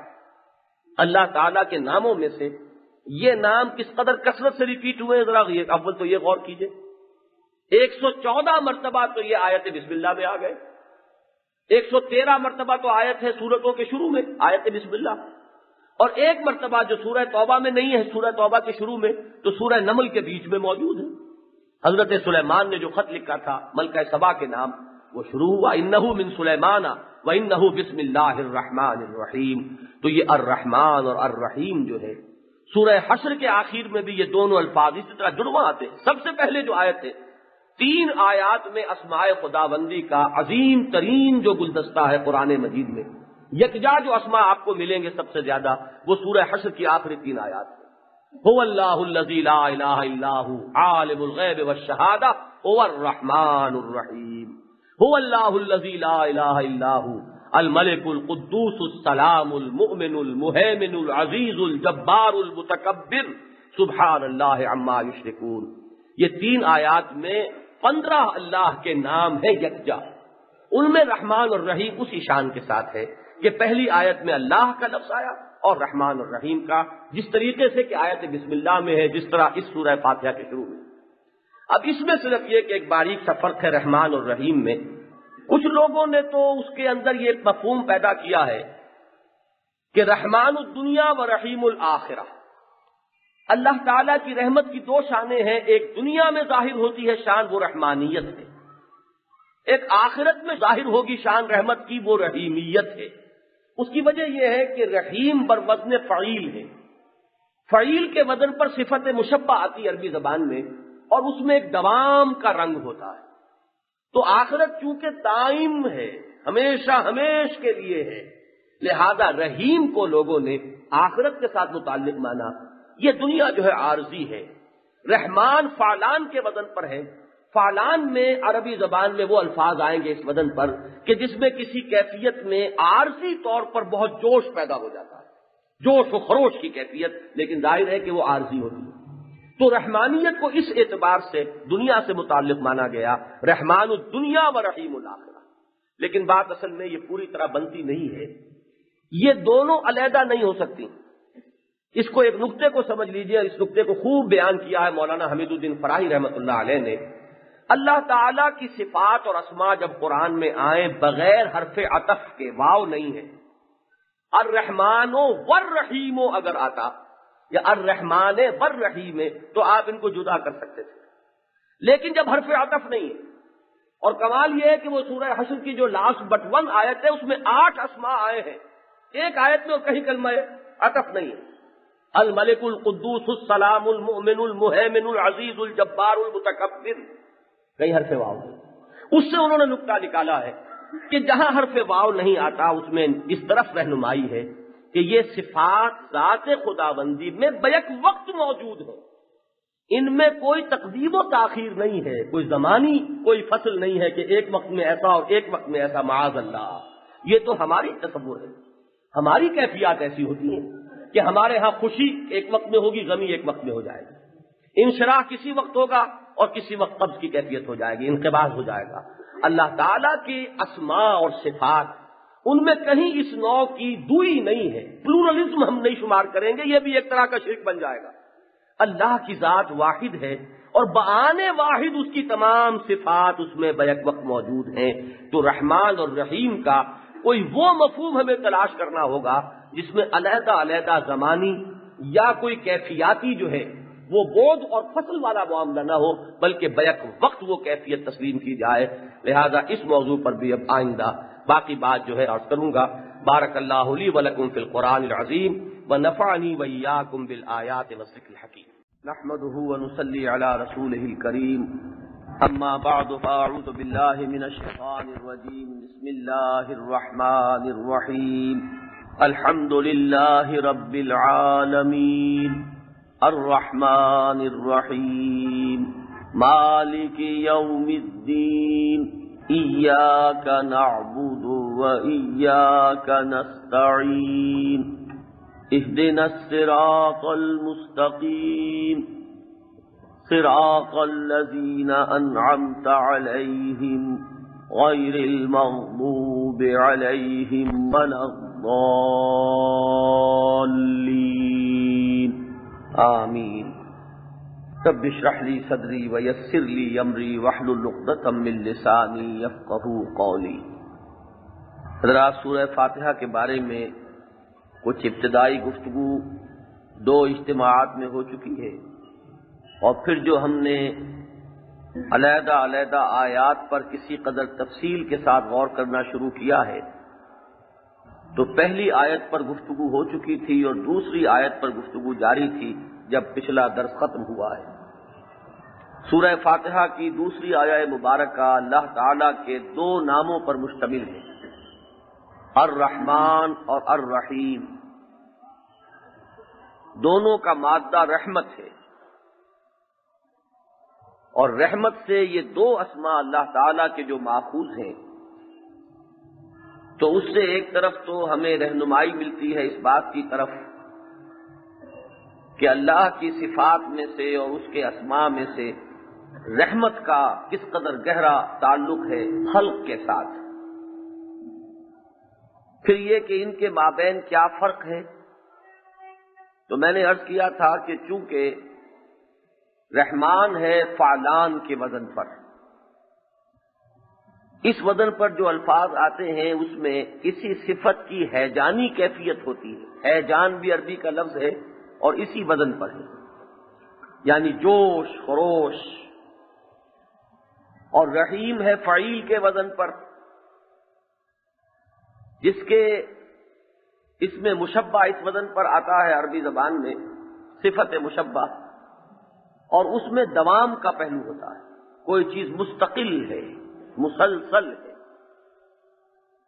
تو اسی چیز کو مد نظر رکھ کر بعض حضرات نے اللہ تعالی کی صفت رحمانیت کا تعلق تو سمجھا ہے دنیا کے ساتھ، اور اس کی شان رحیمی کا تعلق سمجھا ہے آخرت کے ساتھ۔ رحمان الدنیا و رحیم الآخرہ، جو فرق ہے رحمان اور رحیم میں، اس کے اعتبار سے لغوی معنی کے پہلو سے ایک ربط اس میں موجود ہے، اس لیے کہ آخرت جو ہے وہ دائم ہے، قائم ہے، ہمیشہ کی زندگی ہے، لہذا فعیل کے وزن پر جو نام آیا رحیم، اس کی زیادہ مناسبت اس کے ساتھ ہے۔ اور جس چیز میں بھی کوئی ہیجانی کیفیت ہوتی ہے وہ عارضی ہوتی ہے، اور یہ دنیا عارضی اور فانی ہے، لہذا شان رحیمی کا ایک مناسبت کا پہلو جو ہے وہ دنیاوی زندگی سے ہے۔ لیکن اس میں جو چیز آڑے آتی ہے وہ یہ ہے کہ اللہ تعالی کے اسماء و صفات کے بارے میں یہ بات کہ یہ تمام اسماء و صفات اس کی ذات میں بیک وقت موجود ہیں، ان میں ہم زمانی اعتبار سے کوئی تقدیم و تاخیر نہیں کر سکتے، جبکہ دنیا اور آخرت میں زمانی اعتبار سے ایک تقسیم ہے۔ اس اعتبار سے واقعہ یہ ہے کہ خاص طور پر مولانا حمید الدین فرائی رحمۃ اللہ علیہ نے جو توجہ دلائی اس بات کی طرف کہ اللہ تعالیٰ کی اسماء و صفات جب قرآن مجید میں آتی ہیں تو کہیں ان میں حرف عطف درمیان میں نہیں آتا، الرحمن والرحیم نہیں آئے گا، الرحمن الرحیم۔ سورہ فاتحہ میں تو یہ حالت جری میں ہے الرحمن الرحیم، لیکن سورہ حشر کی جو آخری آیات ہیں ان میں یہ حالت رفعی میں آئے ہیں، هو اللہ الذی لا الہ الا هو عالم الغیب والشہادۃ هو الرحمن الرحیم، لیکن وہاں بھی کوئی حرف عطف درمیان میں نہیں، بلکہ سورہ حشر کی جو پھر اگلی آیت ہے وہ تو اس اعتبار سے ایک انتہا کو پہنچا ہوا مضمون ہے کہ اللہ کے 8 اسماء آئے ہیں اس میں، اور ان میں کہیں بھی درمیان میں حرف عطف نہیں۔ هو اللہ الذی لا الہ الا هو الملک القدوس السلام المؤمن المہیمن العزیز الجبار المتکبر۔ یہ در حقیقت اس لیے ہے کہ یہ بات سامنے رہے کہ اللہ تعالیٰ کے تمام اسماء، اس کی تمام صفات اس میں بیک وقت موجود ہے۔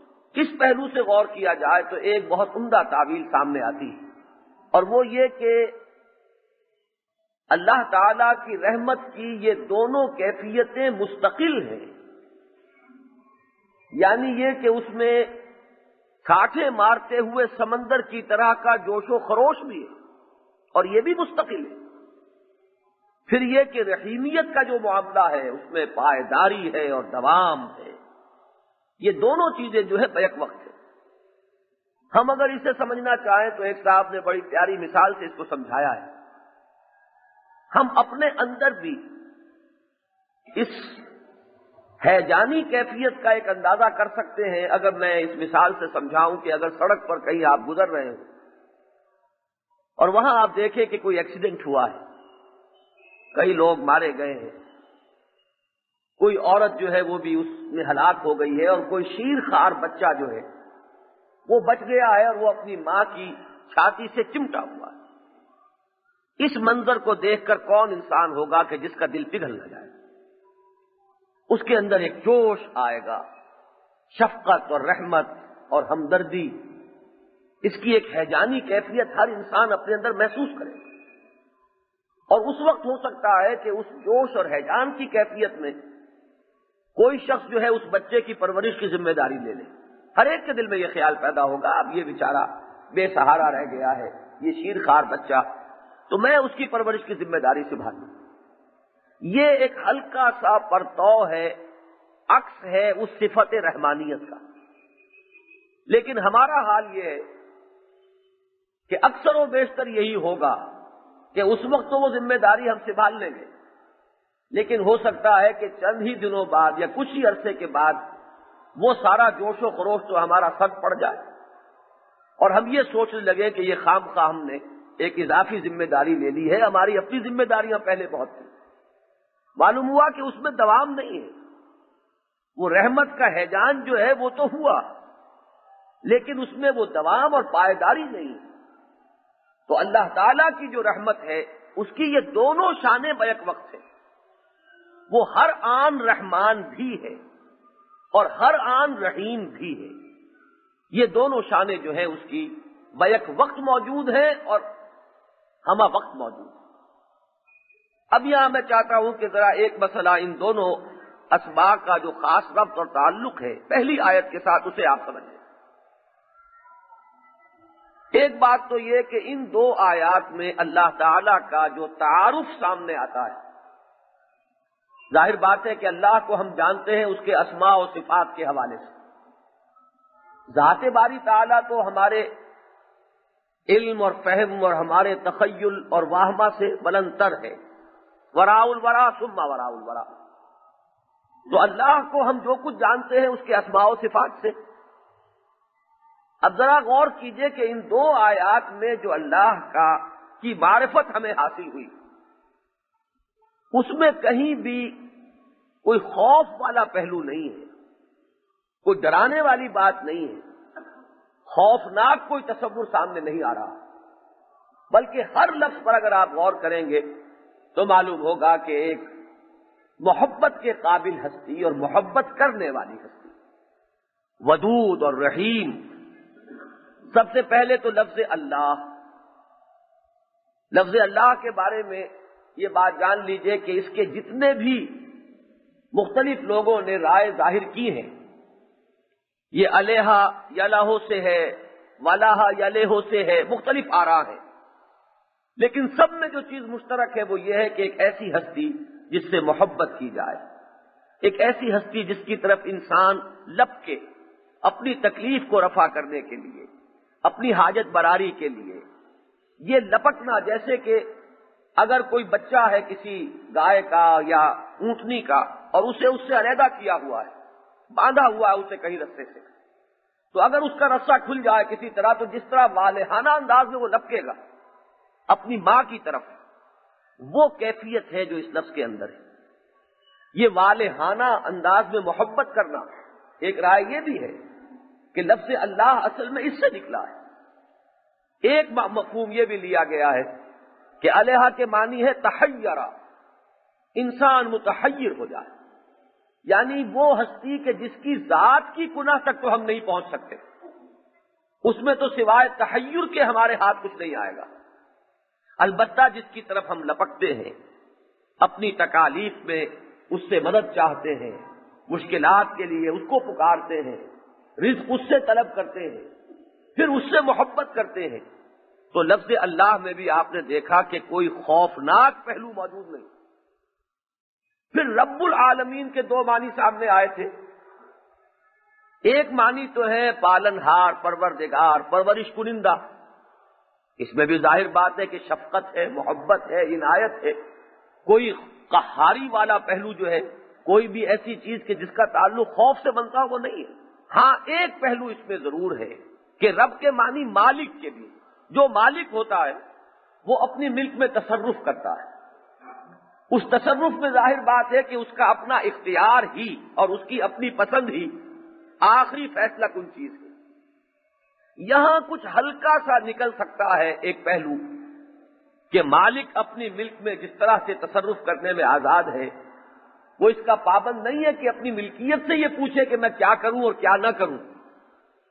تو یہاں جو پہلو نکلتا ہے میں یہ سمجھتا ہوں کہ اس کی تلافی کے لیے یہ الرحمن اور الرحیم دو اسما جو دونوں رحمت سے مشتق ہیں، ان کو لے آیا گیا کہ وہ مالک تو ہے لیکن سخت گیر مالک نہیں ہے، وہ مالک تو ہے لیکن جابر مالک نہیں ہے، وہ مالک ہے یقیناً، اس میں کوئی شک نہیں، اور اس کا اختیار مطلق ہے، وہ جو چاہے کرے، لیکن جہاں یہ پہلو ہے وہیں وہ رحمان بھی ہے اور رحیم بھی ہے بیک وقت۔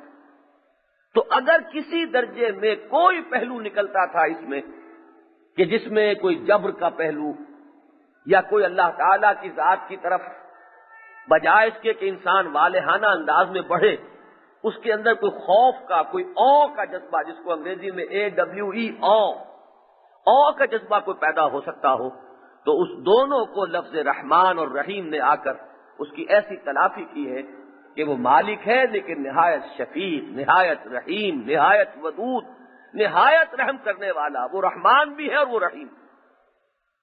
یہ میں نے اس لیے وضاحت کی ہے، اس سے پہلے بھی کئی مرتبہ میں نے عرض کیا ہے کہ عیسائی مستشرقین نے قرآن پر اور اسلام پر یہ شدید اعتراض کیا ہے کہ یہ وہ کتاب ہے کہ جو اللہ تعالیٰ کا تعارف کراتی ہے ایسے انداز میں کہ جس میں ڈر کا پہلو نمایاں، ڈرو، اتقوا اللہ، اے نبی انہیں ڈراؤ، انذرہم، اس میں کچھ تو کوتاہی ہے ہمارے تراجم کی۔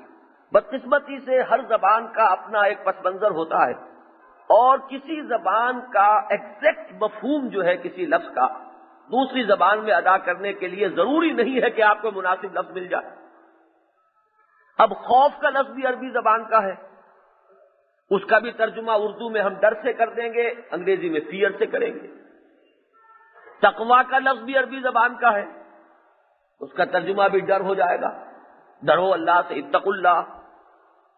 تو یہ مختلف جو الفاظ ہیں ان میں جو فرق و تفاوت ہے اس کو ہم صحیح طور پر تراجم میں بیان نہیں کر پائے، ورنہ واقعہ یہ ہے کہ تقویٰ اور ہے، خوف کسی اور شے کا نام ہے۔ انذار کے معنی ڈرانا نہیں ہے، انذار کے معنی خبردار کرنا ہے، تقویٰ کے معنی ڈرنا نہیں ہے، بلکہ اس میں ایک بچاؤ کا پہلو ہے کہ جیسے کسی سعادت مند بچے کو اپنے والد کا خوف ہوتا ہے، یہ ڈر اور ہے، اور سانپ کا ڈر، بچھو کا ڈر، شیر کا ڈر یا اور کسی غول بیابانی کا خوف، یہ بالکل دوسری طرح کی چیز ہے۔ والد سے جو ڈر ہے اس میں در حقیقت جو بنیادی چیز ہے وہ والد کی محبت ہے، والد کی شفقت بچے کے سامنے ہے، بچہ یہ نہیں چاہتا کہ میرے والد مجھ سے ناراض ہو۔ یہ انداز جو ہے یہ ہے در حقیقت تقویٰ کے لفظ کا مفہوم۔ لیکن جب اس کا بھی ہم ترجمہ ڈر کر دیں گے، خوف کا لفظ بھی قرآن میں آتا ہے، وہاں بھی ڈر، انذار کے معنی خبردار کر دینا، ڈرانا نہیں۔ ایک شخص ہے جو چلا جا رہا ہے سڑک پر اور آپ دیکھ رہے ہیں کہ وہ نابینا ہے اور آگے جو ہے سڑک کھدی ہوئی ہے، تو آپ اسے خبردار کرتے ہیں، وارن کرتے ہیں، دیکھنا بھائی وہ آگے سڑک جو ہے کھدی ہوئی ہے، اور اگر کہیں آپ کو محسوس ہو کہ یہ تو اندھا ہی اندھا نہیں ہے، بہرا بھی ہے، تو پھر آپ بھاگیں گے، جا کر اس کا ہاتھ پکڑیں گے، کپڑا پکڑیں گے، یہ وہ بات ہے جس کو حضور نے ایک تمثیل میں بیان کیا کہ میری اور تمہاری مثال ایسی ہے کہ آگ کا ایک بہت بڑا گڑھا ہے، تم اس میں گر پڑنا چاہتے ہو، تمہیں نظر نہیں آ رہا، تم صرف اس دنیا کو دیکھ رہے ہو، آخرت تمہاری نگاہوں کے سامنے نہیں، لہذا وہ جہنم تمہیں نظر نہیں آ رہی، مجھے اللہ نے وہ دکھا دی ہے، تو میں تو اب تمہارے کپڑے پکڑ پکڑ کر تمہیں گھسیٹ رہا ہوں کہ اس گڑھے میں مت گرو۔ اب یہ ہے انذار کا تصور۔ تو کہاں خوف کا معاملہ، اس میں ہمدردی ہے، اس میں خلوص ہے، اس میں خیر خواہی کا پہلو ہے، اس میں جس کو ڈرایا جا رہا ہے اس کو ڈرانا نہیں بلکہ اس کی بھلائی جو ہے وہ مد نظر ہے۔ تو ایک تو اس میں در حقیقت ان تراجم میں لفظ ڈر یا فیئر انگریزی میں جو آ گیا ہے، اتقوا اللہ فیئر گاڈ، اب وہ لفظ فیئر جو ہے وہ ہر جگہ پر موجود ہے، تو انہیں کچھ کہنے کا موقع اس کی وجہ سے ملا۔ اور دوسری بات یہ ہے، اس میں کوئی شک نہیں کہ قرآن مجید میں انذار اور تقویٰ پر زور ہے، لیکن انذار پر زور کیوں ہے؟ یہ وہ بات ہے کہ جو ماحول کو اگر پیش نظر رکھا جائے تو سمجھ میں آ جائے گی۔ ایک ہے نارمل ماحول، ایک ہے بگڑا ہوا ماحول، ایک ہے نارمل انسان، صحت مند انسان جس کا ذائقہ درست ہے، اور ایک ہے بخار میں مبتلا انسان جس کا ذائقہ بگڑ گیا ہے، لہذا جو بخار میں ہے اسے تو کڑوی کو نیند بھی نہیں پڑے گی۔ جب بگڑا ہوا معاشرہ ہے تو ذرا ضرورت پڑتی ہے یعنی تخویف کی بھی اور انذار کی بھی، لہذا انبیاء کی دعوت میں ابتداءً اس کا پلڑا بھاری نظر آتا ہے، جس کو علامہ اقبال نے کہا ہے کہ پھول کی پتی سے کٹ سکتا ہے ہیرے کا جگر، مرد نادا پر کلام نرم و نازک بے اثر۔ جب ذہنیتیں بگڑ گئی ہوں تو کلام نرم و نازک اور محبت کی زبان سے سب لوگ بات نہیں سمجھ سکتے، محبت کے رمز آشنا نہیں ہوتے، وہاں ضرورت ہوتی ہے کچھ، چاہے وہ زبان ہی کے ذریعے سے ہو، کچھ کوڑے اور کچھ تازیانے پڑھیں تو انسان جاگتا ہے اور آنکھ کھولتا ہے۔ تو اس پہلو سے ابتدا میں یقیناً ایک بگڑے ہوئے ماحول سے جب خطاب ہو رہا ہو تو انذار کا رنگ غالب ہوگا، لیکن ہمیں دیکھنا یہ ہے کہ قرآن مجید اللہ تعالیٰ کا جب مثبت طور پر تعارف کرا رہا ہے، اور سورہ فاتحہ وہ سورت ہے کہ جو ہر نماز میں پڑھی جا رہی ہے، ہمارا اللہ تعالیٰ کے ساتھ جو ذہنی اور قلبی تعلق ہے وہ سب سے زیادہ اس سورہ مبارکہ کے حوالے سے ہے۔ یہاں پر اللہ تعالیٰ کا تعارف اس کی کن اسماء و صفات سے ہو رہا ہے، وہ لفظ اللہ سے بھی ظاہر ہے، وہ لفظ رب سے بھی ظاہر ہے، وہ پھر رحمان اور رحیم کے دو اسماء کے ذریعے ظاہر ہے کہ اللہ تعالیٰ کی رحمت، اللہ تعالیٰ کی ربوبیت، اللہ تعالیٰ کا محبوب ہونا، اس کو نمایاں کیا جا رہا ہے۔ اب آئیے تیسری آیت کی طرف، مالک یوم الدین۔ یہاں ہے اب ذرا وہ دوسرا رخ کہ صرف رحمت ہی پر جری نہ ہو جانا، وہ عادل بھی ہے، منصف بھی ہے، جزا و سزا بھی دینے والا ہے، اور وہ جو ایک دن آنے والا ہے جزا و سزا کا، اس کا وہ مالک ہے، مختار مطلق ہے۔ اس پہلو سے غور کر لیجیے، اور ہمارے لیے اب آسان ہے اس لیے کہ ہم حقیقت و اقسام شرک پر کافی وقت لگا کر اس موضوع کو سمجھ چکے ہیں۔ اس سورہ مبارکہ سورہ فاتحہ کا ایک ایک لفظ جو ہے وہ شرک کا راستہ روک رہا ہے۔ میں نے عرض کیا تھا کہ الحمدللہ میں در حقیقت شرک کی نفی ہو گئی، دینے والا وہ ہے، کل کمالات اسی میں ہے، اور ظاہر بات ہے کہ دوسرے کے لیے نہ حمد ہے، نہ شکر ہے، اور نہ ہی کوئی اس کے لیے انسان کے پاس تعریف باقی رہ گئی ہے۔ تو اسی سے تو آگے بڑھ کر معاملہ ہوتا ہے کہ کسی شے کی اتنی ہیبت ذہن پر طاری ہو جائے کہ انسان اس کے سامنے جھک جائے، کسی کے مشکور اور متشکر ہونے کا جذبہ اتنا ہو کہ انسان اس کے سامنے سر جھکا دے۔ تو الحمدللہ سے بھی در حقیقت شرک کی نفی ہوتی۔ ایک دوسرا شرک دنیا میں ہمیشہ رہا ہے، اور وہ ہے شفاعت باطلہ کا تصور، کہ کوئی ہستیاں ایسی ہیں ہماری کہ جو وہاں ہمیں بچا لیں گے۔ آخرت کو مانتے ہیں، جزا و سزا کو مانتے ہیں، لیکن یہ کہ کوئی ہستیاں ایسی ہیں کہ جو ہماری سفارش کریں گی اور ہمیں چھڑا لیں گی۔ اس کا نتیجہ کیا نکلے گا کہ پھر وہ ایمان بالآخرت جو ہے وہ ہوتے ہوئے بھی نہ ہونے کے برابر ہو جائے گا، وہ بالکل غیر مؤثر ہو جائے گا۔ یہ جو آیت ہے تیسری، اس میں در حقیقت اس کا ابطال ہے، اس کی نفی، مالک یوم الدین۔ سب سے پہلے تو اظہار ہو گیا کہ یوم الدین ایک آ کر رہے گا، جزا و سزا کا دن، دین کا جو بنیادی مفہوم ہے وہ جزا و سزا اور بدلہ. دِنَّاهُمْ كَمَا دَانُوا، ہم نے ان کے ساتھ ویسا ہی کیا جیسا انہوں نے ہمارے ساتھ کیا. اسی طرح عربی کا ایک مقولہ ہے کما تدین و تدان، جیسے کرو گے ویسا بھرو گے. تو یہ جو جزا و سزا کا تصور ہے، دین کہتے ہیں عربی زبان میں قرض کو، اس لیے کہ قرض واپس جاتا ہے. جتنی رقم آپ نے مجھے قرض دی ہے مجھے آپ کو لوٹانی ہے. تو وہ لوٹائے جانے کا تصور جیسے کہ بدلے میں ہے کہ آپ نے جو کچھ کیا اس کی جزا یا سزا آپ کو لوٹا دی جائے گی، اسی سے لفظ دین ہے. اور اگر آپ نے کوئی چیز دے دی ہے واپس نہیں آنی ہے تو وہ ہبہ ہے، وہ ہدیہ ہے. لیکن جو چیز واپس آنی ہے پلٹ کر وہ دین ہے. تو دین اور دین میں آپ دیکھ لیجئے کہ صرف ایک زبر اور زیر کا فرق ہے، ورنہ وہ بنیادی حروف تو وہی ہے.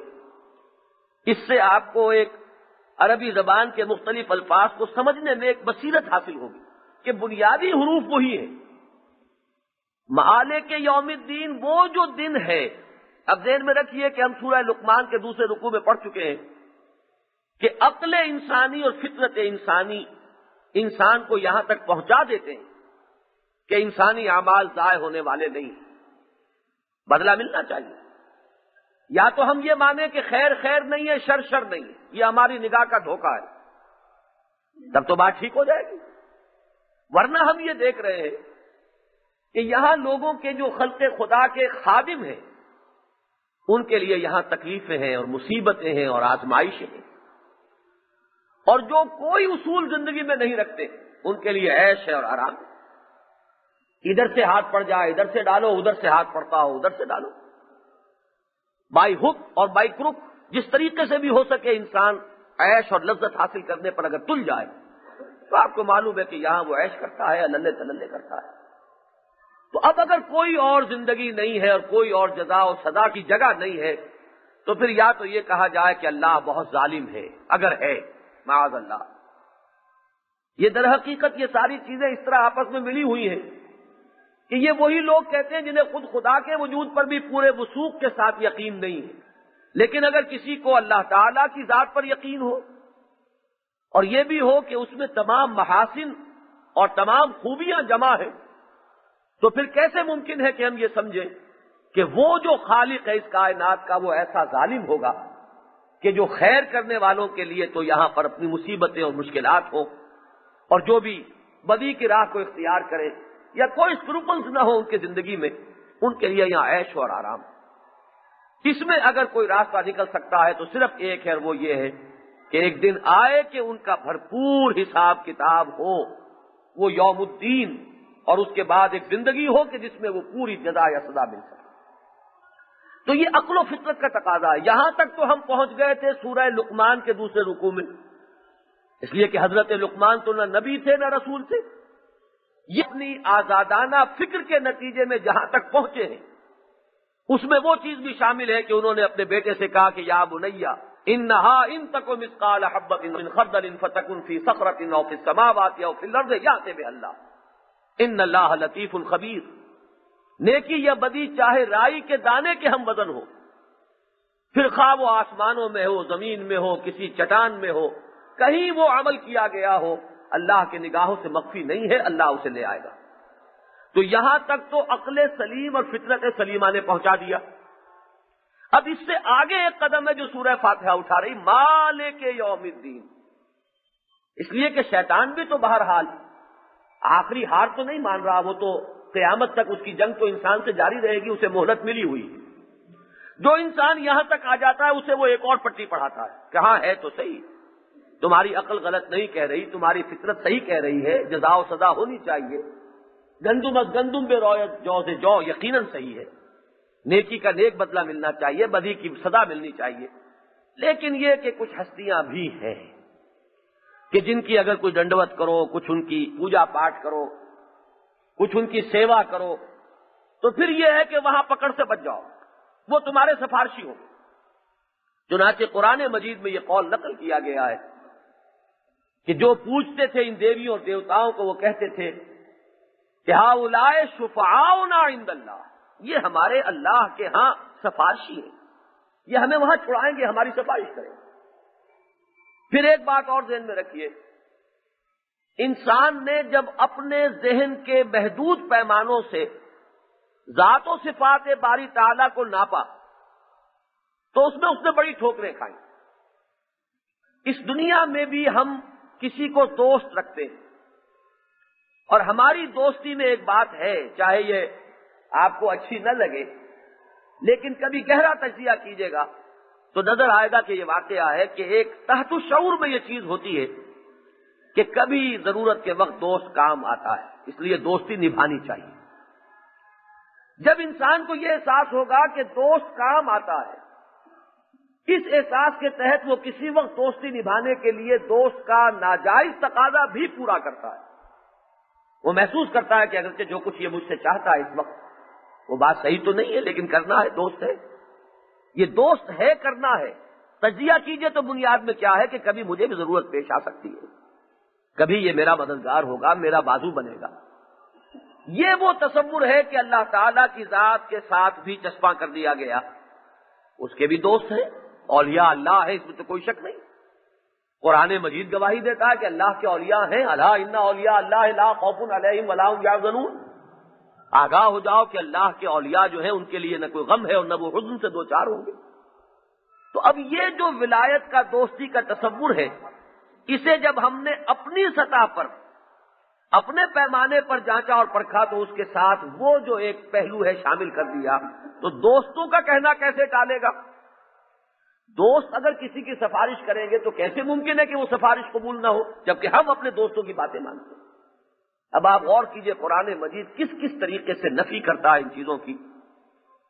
سورہ بنی اسرائیل کی آخری آیت میں شرک کا 3 اسلوبوں سے ابطال کیا گیا ہے۔ ابتدا اور آخر میں تو مثبت انداز ہے، جو سورہ فاتحہ میں الحمدللہ وَقُلِ الْحَمْدُ لِلَّهِ الَّذِي لَمْ يَتَّخِذْ وَلَدًا، اور کہو کہ کل شکر اور کل ثنا اس اللہ کی ہے جس نے کسی کو بیٹا نہیں بنایا۔ وَلَمْ يَكُنْ لَهُ شَرِيكٌ فِي الْمُلْكِ، نہ ہی اس کا کوئی ساجھی ہے بادشاہی میں، اختیار میں۔ وَلَمْ يَكُنْ لَهُ وَلِيٌّ مِّنَ الذُّلِّ، نہ ہی اس کا کوئی دوست اور ولی ہے کسی کمزوری کے باعث۔ ذل کہتے ہیں عاجزی، کسی عاجزی کی وجہ سے اس نے کسی کو دوست نہیں بنایا ہے۔ جیسے تم کسی کو دوست بناتے ہو تو تمہیں احساس ہوتا ہے کہ میری کسی وقت، کسی آڑے وقت میں یہ میرے کام آئے گا۔ اور یہ جو آپ کے تحت الشعور میں ایک بات ہے، یہ وہ چیز ہے کہ جس سے کنی دبتی ہے آپ کی، تو آپ اپنے دوست کی کسی وقت کوئی ناجائز بات بھی ماننے پر مجبور اپنے آپ کو محسوس کرتے ہیں۔ رشتہ داریوں میں تو ہوتا ہی ہے، اب داماد آ گیا ہے، کیسے بات ٹال دی جائے، بہنوئی کی بات ہے وہ کیسے ٹال دی جائے۔ یہ جس طریقے سے بھی معاشرے کے اندر معاملہ ہوتا ہے وہ تو معاشرے کا اپنا اپنا پیٹرن ہے۔ کہیں یہ ہے کہ سالے کی اہمیت زیادہ ہے تو کہیں بھائی کی اہمیت زیادہ ہے، یہ 2 مختلف قسم کے معاشرے ہوں گے۔ کہیں بھائی بھائی کو زیادہ تولے گا اور کہیں بھائی بہنوئی کو یا سالے کو زیادہ تولے گا۔ کہیں کمر بندی رشتوں کی اہمیت زیادہ ہو جاتی ہے اور کہیں جو اصل رحمی رشتے ہوتے ہیں ان کی اہمیت زیادہ ہوتی ہے، لیکن رشتہ داری میں ماننا پڑتا ہے کچھ نہ کچھ، اس لیے کہ کہیں نہ کہیں کرنی دبتی۔ تو اس تصور کو ذہن سے نکال دو جب اللہ تعالیٰ کا کہیں بھی تصور لاؤ کہ اس کی کرنی کسی سے نہیں دبتی، وہ اگر دوست بھی اس کے ہیں تو یقیناً اس بنیاد پر دوست نہیں ہے کہ اسے کوئی عاجزی لاحق ہو، کوئی کمزوری یا ذوف یا احتیاج ہو کہ جس کی وجہ سے وہ دوست بنائے ہوئے ہو۔ وَلَمْ يَكُنْ لَهُ وَلِيٌّ مِّنَ الذُّلِّ، یہ تصور ہے شفاعت کا جس کی قرآن نفی کر رہا ہے، مالک یوم الدین۔ اسی کو قرآن مجید میں بار بار سامنے لایا گیا ہے۔ وہاں پکار ہوگی، ندا کی جائے گی، لمن الملک اليوم، کس کے لیے ہے بادشاہی آج؟ للہ الواحد القہار، اللہ کے لیے ہے جو تنہا ہے، اکیلا ہے۔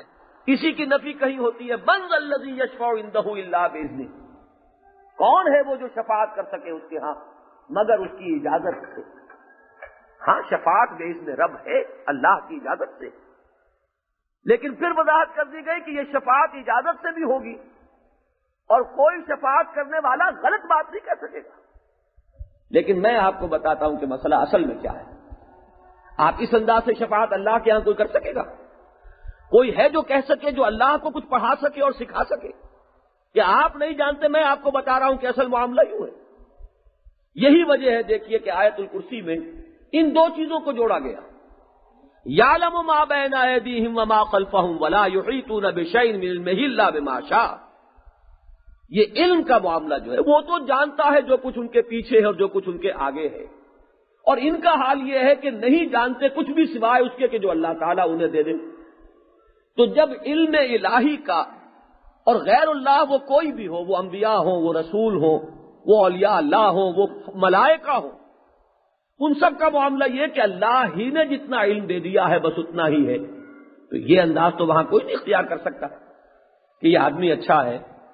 یہ بات آپ کے علم میں نہیں ہے، میں آپ کو بتا رہا ہوں۔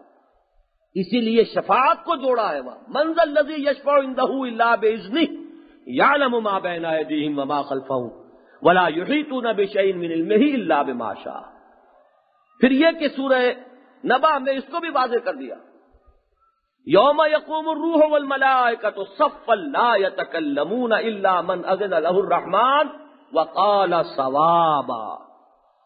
جس روز کے روح اور ملائکہ یہ سب کے سب کھڑے ہوں گے صفے باندھے ہوئے، اور کوئی جو ہے اسے دم مارنے کا یارہ نہ ہوگا، کوئی چوں نہ کر سکے گا، کوئی بات نہ کر سکے گا سوائے اس کے کہ جسے رحمان کی طرف سے اجازت مل جائے، اور اجازت پانے کے بعد بھی وہ بات کہے گا درست، قال صوابا، کوئی غلط بات کہنے کا وہاں کوئی تصور نہیں۔ تو یہ ہے اصل میں یہ آیہ مبارکہ جو ہے یہ آخرت کے بارے میں محض اس بات آخرت نہیں، وہ تو جیسا کہ میں نے عرض کیا کہ یہ سورت جو ہے شروع وہاں سے ہوتی ہے کہ جہاں تک تو فطرت انسانی انسان کو لا سکتی ہے وہاں تک تو انسان پہنچا ہوا ہے، وہاں سے آگے کی بات ہو رہی ہے۔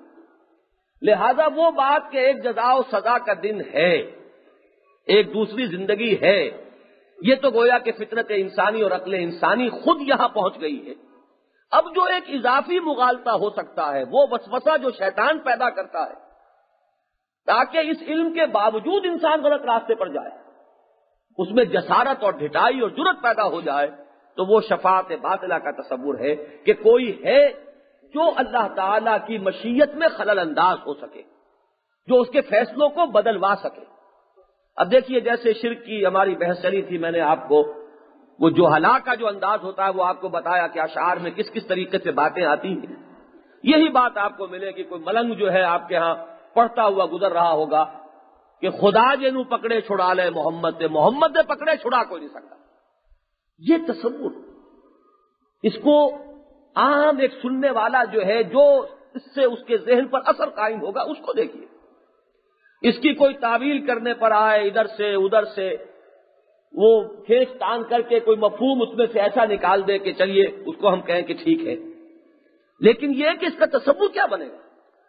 اس کا تصور جو ہے قائم ہوتا ہے ایک عام آدمی پر، وہ یہ کہ حضور کو معاذ اللہ یہ قدرت حاصل ہے کہ وہ اللہ تعالیٰ کے فیصلے کو بدلوا دے، تو پھر تو وہ اللہ تعالیٰ سے بالا تر ایک ہستی ہوگا، پھر تو معاملہ جو ہے وہ شرک کا نہیں ہے، شرک سے بھی بلند تر کوئی معاملہ ہو جائے۔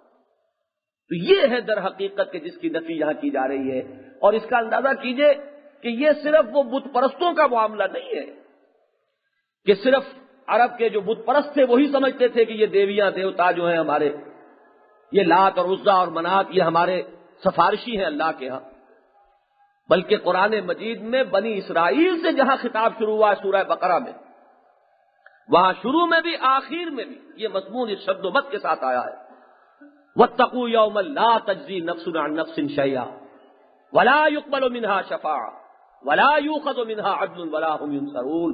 ڈرو اس دن سے، بچو اس دن کی حسرت ناکی سے کہ جس دن کوئی کسی کے کام نہ آ سکے گا، کسی سے کوئی سفارش قبول نہ ہوگی۔ یہ ذہن میں رکھیے کہ شفاعت کے بارے میں قرآن مجید کے دو انداز ہیں، کہیں تو بالکل نفی ہے، نفی کلی، لا يقبل منها شفاعہ، کوئی شفاعت اس سے قبول نہیں ہوگی، کہیں اس بات ہوتا ہے تو الا باذنہ، لہذا زیادہ سے زیادہ یہاں آنا چاہیے۔ اس سے آگے کا کوئی تصور ہے تو وہ بالکل برعکس رخ پر بات ہو جائے گی، ورنہ قرآن مجید میں بہت سے ایسے مقامات پر جہاں شفاعت کی نفی کلی ہے، ہم یہ کہیں گے کہ یہ نفی کلی شفاعت باطلہ کی ہو رہی ہے، جہاں یہ تصور قائم ہو جائے کہ کوئی ہستی اتنی زور آور ہے کہ وہ اللہ تعالیٰ کے فیصلے کے آگے روک بن کر کھڑی ہو سکتی ہے، یہ ہے شفاعت باطلہ۔ یا کسی سے اللہ کی کنی اتنی دبتی ہے کہ اللہ تعالیٰ اس کی بات ماننے پر مجبور ہے، یہ شفاعت باطلہ ہے۔ اس کی نفی اس شد و بد کے ساتھ ہوگی کہ واتقوا یوما لا تجزی نفس عن نفس شیئا ولا يقبل منها شفاعت ولا يؤخذ منها عدل ولا هم ينصرون۔ ذرا سے ترتیب کے فرق کے ساتھ بالکل یہی مضمون ہے کہ جس پر 15ویں رکوع ہے پہلے پارے کا، اس میں پھر یہ مضمون آیا ہے۔ تو یہ ہے تیسری آیت اس سورہ مبارکہ کی۔ اب ان تینوں کو جمع کر لیجئے، الحمدللہ رب العالمین الرحمن الرحیم مالک یوم الدین۔ اور پھر ذرا لوٹیے، وہ جو میں نے ترازو آپ کو اس حدیث قدسی کے حوالے سے بنا کر دکھائی تھی کہ اس کے دو حصے ہیں، پہلا حصہ کل کا کل اللہ کے لیے، آخری حصہ کل کا کل بندے کے لیے، درمیان کا حصہ جو ہے وہ پھر برابر برابر تقسیم، تو نصفین ہو جائیں گے، نصفین اللہ کے لیے، نصفین بندے کے لیے۔ تو یہ تو ایک جملہ بنا الحمدللہ رب العالمین الرحمن الرحیم مالک یوم الدین، یعنی اس کو اگر میں ایک جملے کی شکل میں ترجمہ کروں گا تو وہ یوں ہوگا، کل شکر اور کل ثنا اس اللہ کے لیے ہے جو تمام جہانوں کا پالنہار ہے، جو رحمان اور رحیم ہے، اور جو جزا و سزا کے دن کا مختار مطلق ہے۔ یہ ایک جملہ بن گیا۔ اب اس سے آئیے درمیان کا جو جملہ میں نے عرض کیا، درمیانی آیت چوتھی آیت جو ہے، اس میں عجیب ہے کہ ایک آیت میں دو جملے، ایاک نعبد، مکمل جملہ ہے، فعل فاعل مفعول تینوں موجود، پھر وہ درمیان میں واو جہاں سے وہ ترازو کو پکڑا جاتا ہے، وَإِيَّاكَ نَسْتَعِينُ، یہ دوسرا جملہ ہے۔ یہ ایاک نعبد پر آج ہم غور کر لیں۔ اس میں جو اصل لفظ سمجھنے والا وہ ہے نعبد، عبادہ یعبدو سے یہ فعل مضارع ہے اور اس میں جمع متکلم کا صیغہ ہے۔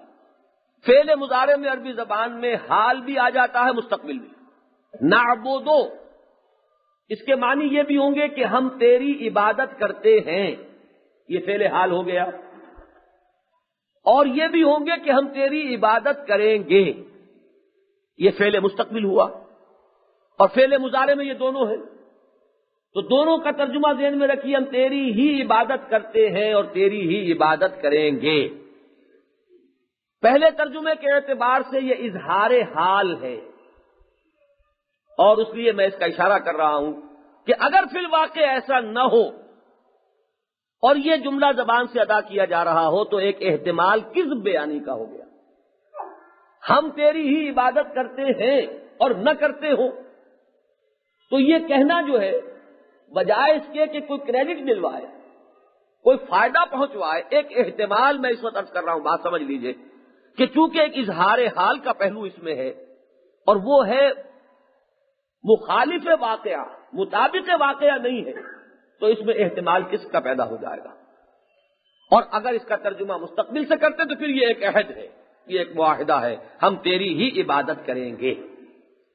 عبادت کے معنی کیا ہے؟ عبد یہ در حقیقت ضد ہے مالک کا، ایک دوسرے کے جو متضاد مفہوم کے الفاظ ہوتے ہیں ان سے بھی ہم سمجھ سکتے ہیں ان الفاظ کو۔ تعرف الاشیاء بازدادھا، تو اینٹونیمز کے حوالے سے بھی کچھ مفہوم سمجھ میں آتا ہے، مالک یا خود مختار اور عبد یا غلام۔ عبد وہ ہے کہ جو اپنے اختیار اور اپنی مرضی سے کچھ نہ کر سکے، بلکہ اس کے اوپر کسی اور کی مرضی اور کسی اور کا اختیار مسلط ہو۔ غلام، بندہ، فارسی میں عبد کے لیے لفظ بندہ ہے۔ بندہ و صاحب و محتاج و غنی ایک ہوئے، تیری سرکار میں پہنچے تو سبھی ایک ہوئے۔ اور عبادت کے لیے سادہ ترین لفظ بندگی ہوگا۔ زندگی آمد برائے بندگی، وما خلقت الجن والانس الا لیعبدون، میں نے جنوں اور انسانوں کو نہیں پیدا کیا مگر اس لیے کہ میری بندگی کریں۔ تو زندگی آمد برائے بندگی، زندگی بے بندگی شرمندگی۔ البتہ اس میں یہ نوٹ کر لیجئے چند چیزیں اس لفظ کے اصل مفہوم کو سمجھنے کے لیے۔ ایک تو عرب کہے گا البعیر المعبد، وہ اونٹ جو خوب سدھا ہوا ہو۔ ایک ہے سرکش اونٹ، آپ گھوڑے کو تصور کر لیجئے، اونٹ سے زیادہ واقف نہیں ہے۔ ایک گھوڑا وہ ہے جو قریب کسی کو نہیں پھٹکنے دیتا، اور ایک گھوڑا وہ ہے جس کو خوب سدھا لیا گیا ہے، وہ اپنے مالک کے اشارے پر چلتا ہے۔ ذرا سا اشارہ جو ہوتا ہے لگام کا، وہ اس کے لیے کافی ہے کہ اسے پتہ چل جائے کہ میرا مالک کیا چاہتا ہے، اور وہ بالکل اسی طرح کرتا ہے۔ تو یہ جو ہے الفرس المعبد یا البعیر المعبد، جو اپنے مالک کا بالکل مطیع فرمان بن جائے، فرما بردار بن جائے۔ الطریق المعبد کہتے ہیں راستہ چل چل کر جس کو ہموار کر دیا گیا ہو، اس راستے کو کہتے ہیں الطریق المعبد۔ ایک راستہ وہ ہے کہ جو ابھی عام لوگ اس پر چلے نہیں ہیں، آپ کہیں راستہ بنا رہے ہیں کسی جنگل میں تو وہ راستے کی شکل اور ہے، اور چاہے وہ پگڈنڈی ہو لیکن وہاں لوگ چلتے رہے ہوں تو وہ ایک طرح کا ہموار راستہ بن جاتا ہے۔ تو یہ ہے اصل میں اس لفظ کی باطنی حقیقت۔ کوئی چیز کے جو سرنگو ہو، پامال ہو، اشاروں پر چلنے والی ہو، فرما بردار ہو، وہ ہے عبد۔ اس میں البتہ ایک پہلو تو یہ ہے کہ یہ کیفیت کبھی تو جبری ہو سکتی ہے۔ انگریز آئے، انہوں نے ہمیں اپنا غلام بنا لیا، اب ہم ان کا کہنا مان رہے ہیں۔ تو یہ جبری جو ہے اطاعت، اس پر بھی قرآن مجید میں لفظ عبادت کا اطلاق ہوا ہے۔ چنانچہ فرعون نے جب حضرت موسیٰ اور حضرت ہارون علیہ السلام گئے ہیں فرعون کے دربار میں دعوت دینے کے لیے، اللہ کا پیغام پہنچانے کے لیے، تو بڑے تنتنے کے ساتھ اور بڑے غرور کے ساتھ اس نے کہا وَقَوْمُهُمَا لَنَا عَابِدُونَ، ان دونوں کی قوم تو ہماری غلام قوم ہے، یہ محکوم قوم کے افراد ہو کر، اور ان کی اتنی جرت ہو گئی ہے کہ آج ہمارے سامنے سینہ تان کر کھڑے ہوئے اور ہم سے کہہ رہے ہیں کہ ہم کسی کو مانیں اور کسی کی اطاعت کریں، اور ہم ان کو مان لیں کہ اس ہستی کے نمائندے یہ ہیں۔ کسی کو رسول ماننے کے معنی کیا ہے؟ آپ کو اس کی اطاعت کرنی پڑے گی۔ تو یہ کیا الٹی گنگا ہے؟ ہماری محکوم قوم کے افراد اور آج ہمارے سامنے آئے کہ ہم ان کی اطاعت کریں۔ قومہما لنا عابدون۔ تو ایک تو فرعون نے یہ لفظ استعمال کیا اس مفہوم میں۔ پھر ایک دوسرے موقع پر جب فرعون نے حضرت موسیٰ علیہ السلام پر یہ طنز کیا، الم نربک فینا ولیدا، میں اگر اس کا مفہوم ادا کروں جس طرح عام ہم کہیں گے اس بات کو اپنی گفتگو میں، اے موسیٰ تم ہمارے ٹکڑوں پر نہیں پلے ہو، ہمارے ہی گھر میں نہیں رہے، نربے کا، دیکھیے وہی لفظ آ گیا، ہم نے تمہیں پالا ہے، پوسا ہے، پرورش کیا ہے، اور آج تم آئے ہو ہماری ہی بلی اور ہمیں ہی میاؤں، الم نربک فینا ولیدا۔ تو انہوں نے جواب دیا کہ تمہیں یہ تو یاد رہا کہ تم نے مجھے کچھ پالا پوسا ہے، گھر میں رکھا ہے، کھلایا پلایا ہے، تلک نعمت تمنھا علی ان عبدت بنی اسرائیل، پوری میری قوم کو غلام کیا ہوا ہے، ان سے جبری جو ہے وہ مزدوری کروا رہے ہو، بیگار لے رہے ہو، انہیں پیسا ہوا اپنے ظلم کی چکی میں، وہ تمہیں یاد نہ آیا، اور اس قوم کے ایک فرد کو اگر تم نے کہیں اپنے خاندان کے اندر رکھ کر یا اپنے محل میں رکھ کر اس کی پرورش کر دی تو وہ احسان یاد ہے۔ تو یہ لفظ عبد جو ہے وہاں اس ریلیشن شپ کو ظاہر کرنے کے لیے کہ جو آل فرعون اور بنی اسرائیل میں تھا، قرآن مجید میں دو جگہ استعمال ہوا۔ تو مجرد اطاعت، مجرد غلامی بھی اس کا مفہوم ہے، چاہے وہ جبری ہی ہو، لیکن اصطلاحاً جب لفظ عبد آئے گا اللہ کے لیے اور عبادت کا لفظ آئے گا تو اس میں اضافی طور پر ایک مضمون شامل ہوگا کہ یہ بندگی اور یہ اطاعت اور یہ عاجزی اور تذلل زبردستی کی نہ ہو، مارے باندھے کی نہ ہو، بلکہ اللہ تعالیٰ کی محبت کے جذبے سے سرشار ہو کر کی جا رہی ہے، تب وہ عبادت بنے گی۔ اور یہ تعلق ظاہر ہوتا ہے اس سے کہ مضمون کہاں سے چلا، الحمدللہ رب العالمین، وہ منعم ہے، وہ محسن ہے، وہ رازق ہے، وہ خالق ہے، وہ پروردگار ہے، وہ پالنہار ہے، وہ رحیم ہے، وہ رحمان ہے۔ یہ جو تصور ہے اس سے جو ایک نتیجہ نکلتا ہے، وہ جذبہ جب ابھر کر انسان کو آمادہ کرتا ہے کہ ہمتن اپنے آپ کو اس ہستی کے سامنے لا ڈالے، اس کے قدموں میں ڈال دے، اس کے سامنے بچھا دے تو در حقیقت یہ جو میں نے مثال دی تھی کہ ترازو کا وہ پلڑا جو ہے، جو پہلی آیت کے 3 ڈوریاں جو ہے اس سے وہ جڑا ہوا ہے اس چوتھی آیت سے، ایاک نعبد، جس اللہ کا یہ ہے جو اس کے اسماء و صفات سے جو ظاہر ہو رہا ہے، اس کا یہ مقام اور مرتبہ ہے، اس کے لیے ہمارے پاس کیا ہونا چاہیے؟ عبادت، کہ ہم اس کے انعامات، اس کے احسانات کے تصور کے تحت اور اس کے جذبہ تشکر سے محبت سے سرشار ہو کر اس کے سامنے اپنے آپ کو جھکا دیں اور لا ڈالیں۔ یہ بات ہے جس کو بڑی خوبصورتی سے امام ابن تیمیہ اور حافظ ابن قیم نے واضح کیا کہ اگرچہ جمہور کے نزدیک مجرد لفظ عبادت کے معنی کیا ہے؟ العبادت و التذلل، کسی کے سامنے اپنے آپ کو گرا دینا، لیکن یہ گرا دینا جبریہ بھی ہو سکتا ہے۔ اللہ کی عبادت جو ہے وہ ہے العبادت و تجمع اصلین، 2 چیزیں جمع ہوں گی تو عبادت بنے گی، غایت الحب مع غایت الذل والخضوع، ایک انتہا درجے کی محبت اللہ کے ساتھ اور انتہا درجے کی عاجزی اور تذلل اور اس کے سامنے اپنے آپ کو بچھا دینا، یہ دونوں چیزیں جب جمع ہو جائیں گی، اصلین، اصل کہتے ہیں جڑ کو، یہ 2 جڑیں ہیں عبادت کی کہ جو مطلوب ہے اللہ کے لیے، العبادت و تجمع اصلین، غایت الحب مع غایت الذل والخضوع، انتہا درجے کی محبت اور انتہا درجے میں اللہ کے سامنے اپنے آپ کو بچھا دینا، یہ 2 چیزیں جمع ہوں گی تو عبادت کا تقاضا پورا ہوگا۔ اس سلسلے میں ایک بات یاد کر لیجئے، میں نے سورہ لقمان کے سلسلے میں وہ بات بتائی تھی کہ جذبہ تشکر سے اس کا بڑا گہرا ربط و تعلق ہے، اس لیے کہ جب انسان شکر کرنا چاہتا ہے کسی ایسی ہستی کا کہ جس کا کوئی وہ بھی خدمت بجا لا سکتا ہو، تب تو معاملہ مختلف ہے۔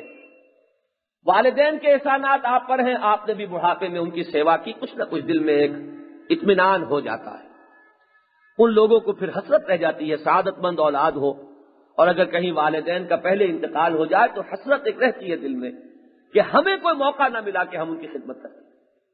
بہرحال دنیا میں کسی کا بھی کوئی احسان ہے تو وہ فطرت انسانی کا تقاضا یہ ہے کہ وہ احسان کا کوئی بدلہ چکانا چاہتی ہے۔ حل جزاء الاحسان الا الاحسان، جزا، احسان کا بدلہ کیا ہو سکتا ہے سوائے احسان کے؟ جس نے تمہارے ساتھ بھلائی کی ہے تم بھی اس کے ساتھ بھلائی کی کوشش کرو۔ یہ جزا جو ہے شکر کا یہ بدلہ، یہ بھی فطرت کا تقاضا ہے۔ لیکن اب یہ سوچئے کہ ایک ہستی ایسی ہے کہ جس کے احسانات کا تو آپ کو بڑا گہرا شعور ہو گیا ہے، لیکن آپ اس کی کوئی خدمت نہیں کر سکتے۔ مثلا سورج کے بارے میں اگر کسی نے یہ سوچا کہ بڑا محسن ہے ہمارا، ہماری فصلیں اس سے پکتی ہیں، ہمارا سارا نظام اسی سے چل رہا ہے، یہ ہواؤں کا چلنا اور یہ بارشوں کا برسنا، یہ بخارات سمندر کے کون ہے، کس کی کرنیں ہیں جو اس کو اٹھا کر اوپر لے جا رہی ہیں۔ تو جس کو بھی یہ شعور ہو گیا، اب اس کے دل میں فرض کیجئے کہ شدید جذبہ شکر جو ہے وہ سورج کے لیے پیدا ہو گیا، لیکن سورج کی وہ کیا کرے، کیا سیوا کرے، کیا بدلہ چکائے؟ تو جہاں کوئی احساس شکر ہو لیکن ساتھ ہی یہ ہے کہ انسان کوئی بدلہ نہ چکا سکتا ہو، وہاں وہ ہاتھ جوڑتا ہے، وہ حمد کے ترانے گاتا ہے، سر جھکا دیتا ہے، سجدہ کر دیتا ہے۔ یہ اس کا وہ جذبہ تشکر ہے در حقیقت، جس نے جذبہ عبادت کی شکل اختیار کر لی۔ عاجزی کا اظہار کرے گا اس کے سامنے۔ سر جھکانا کیا ہے؟ عاجزی ہے۔ وہ رکوع ہے تو ابتدائی درجہ ہے اس عاجزی کے اظہار کا، اور اگر سجدہ ہے تو وہ گویا کہ انتہا درجے کا اظہار ہے اس سے۔ تو یہ کیوں آخر سورج کو سجدے کیے گئے، یہ سوچئے کہ یہ اس کی اصل توجیہ ہے۔ انسان یوں اپنا وقت ضائع نہیں کرتا بغیر کسی سبب کے۔ آخر سورج کی پرستش ہو رہی ہے، انتظار میں کھڑے ہوئے کب وہ سورج جو ہے وہ ذرا اثر نکالے اور اس وقت ان کی پوجا پاٹ شروع ہو جائے۔ اسی لیے آپ کو معلوم ہے کہ یہ 3 اوقات ہمارے لیے سجدہ جو ہے اس کے لیے حرام کر دیے گئے۔ طلوع شمس کے وقت سجدہ نہ ہو، مبادا کسی کو ایسے ہی خیال ہو جائے کہ یہ بھی سورج کی پرستش کے ساتھ اس کا کوئی تعلق ہے۔ غروب شمس کے وقت سجدہ نہ ہو، اور عین نصف النہار پر ہو تب سجدہ نہ ہو۔ دنیا میں یہ جان لیجئے سب سے زیادہ پرستش جس کی گئی ہے وہ سورج ہے۔ آپ کو ہر جگہ ملے گا، شماس دیوتا ہو، آمون را ہو، چاہے وہ کلدانیہ میں جہاں حضرت ابراہیم علیہ السلام کی بعثت ہوئی ہے وہاں بھی سب سے بڑا دیوتا سورج تھا۔ اس لیے کہ اس میں کوئی شک نہیں ہے کہ اس عالم مادی میں جو بھی یہاں ہمارا سلسلہ ہے حیات کا، اس کی جو ضروریات کا ایک سائیکل چل رہا ہے، اس میں سورج کو بڑی ہی کروشل حیثیت حاصل ہے عالم اسباب میں، عالم مادی میں۔ تو جن کی نگاہ اس عالم مادی اور عالم اسباب ہی میں الجھ کر رہ گئی ہے، اس سے آگے گزر نہ سکی اور مسبب الاسباب تک نہ پہنچ سکی، وہ جو اقبال نے کہا ہے کہ گاہ میری نگاہ تیز چیر گئی دل وجود، گاہ الجھ کے رہ گئی میرے توہمات میں، تو کبھی انسان کی نگاہ جو ہے وہ عالم اسباب میں الجھ کر رہ جاتی ہے، تو وہاں تو اہم ترین چیز جو نظر آئے گی وہ سورج ہے۔ تو وہ سورج جو ہے اس کو پوجا گیا، اس لیے پوجا گیا کہ جذبہ تشکر لازماً جذبہ عبادت کی شکل اختیار کرے گا۔ اگر وہ تشکر کسی ایسی ہستی کا ہے جو بالا تر ہستی ہے، جس کی آپ کوئی خدمت نہیں بجا لا سکتے، جس کے احسان کا کوئی بدلہ آپ چکا نہیں سکتے، دیکھیے یہی تصور ہے قرآن مجید میں سورہ ذاریات میں آیا ہے کہ انسان کے دل میں اگر یہ خیال پیدا ہوتا ہے اپنے رب کے لیے تو وہ جان لے ما اريد منهم من رزق وما اريد ان يطعمون ان اللہ هو الرزاق ذو القوة المتین، مجھے اپنے ان بندوں سے نہ کوئی رزق چاہیے، نہ میں یہ چاہتا ہوں مجھے کوئی احتیاج ہے کہ وہ مجھے کھلائیں پلائیں، اللہ تو خود ہی رزاق ہے، بڑی طاقت والا، بہت قوت والا، وہ تو ان چیزوں سے ماورا ہے۔ اب اس کی بندگی کیا ہوگی کہ اس کے سامنے اپنے آپ کو جھکاؤ، اس کی اطاعت قبول کرو، زندگی میں اس کے بندے بن کر رہو، اس کی فرما برداری اختیار کرو۔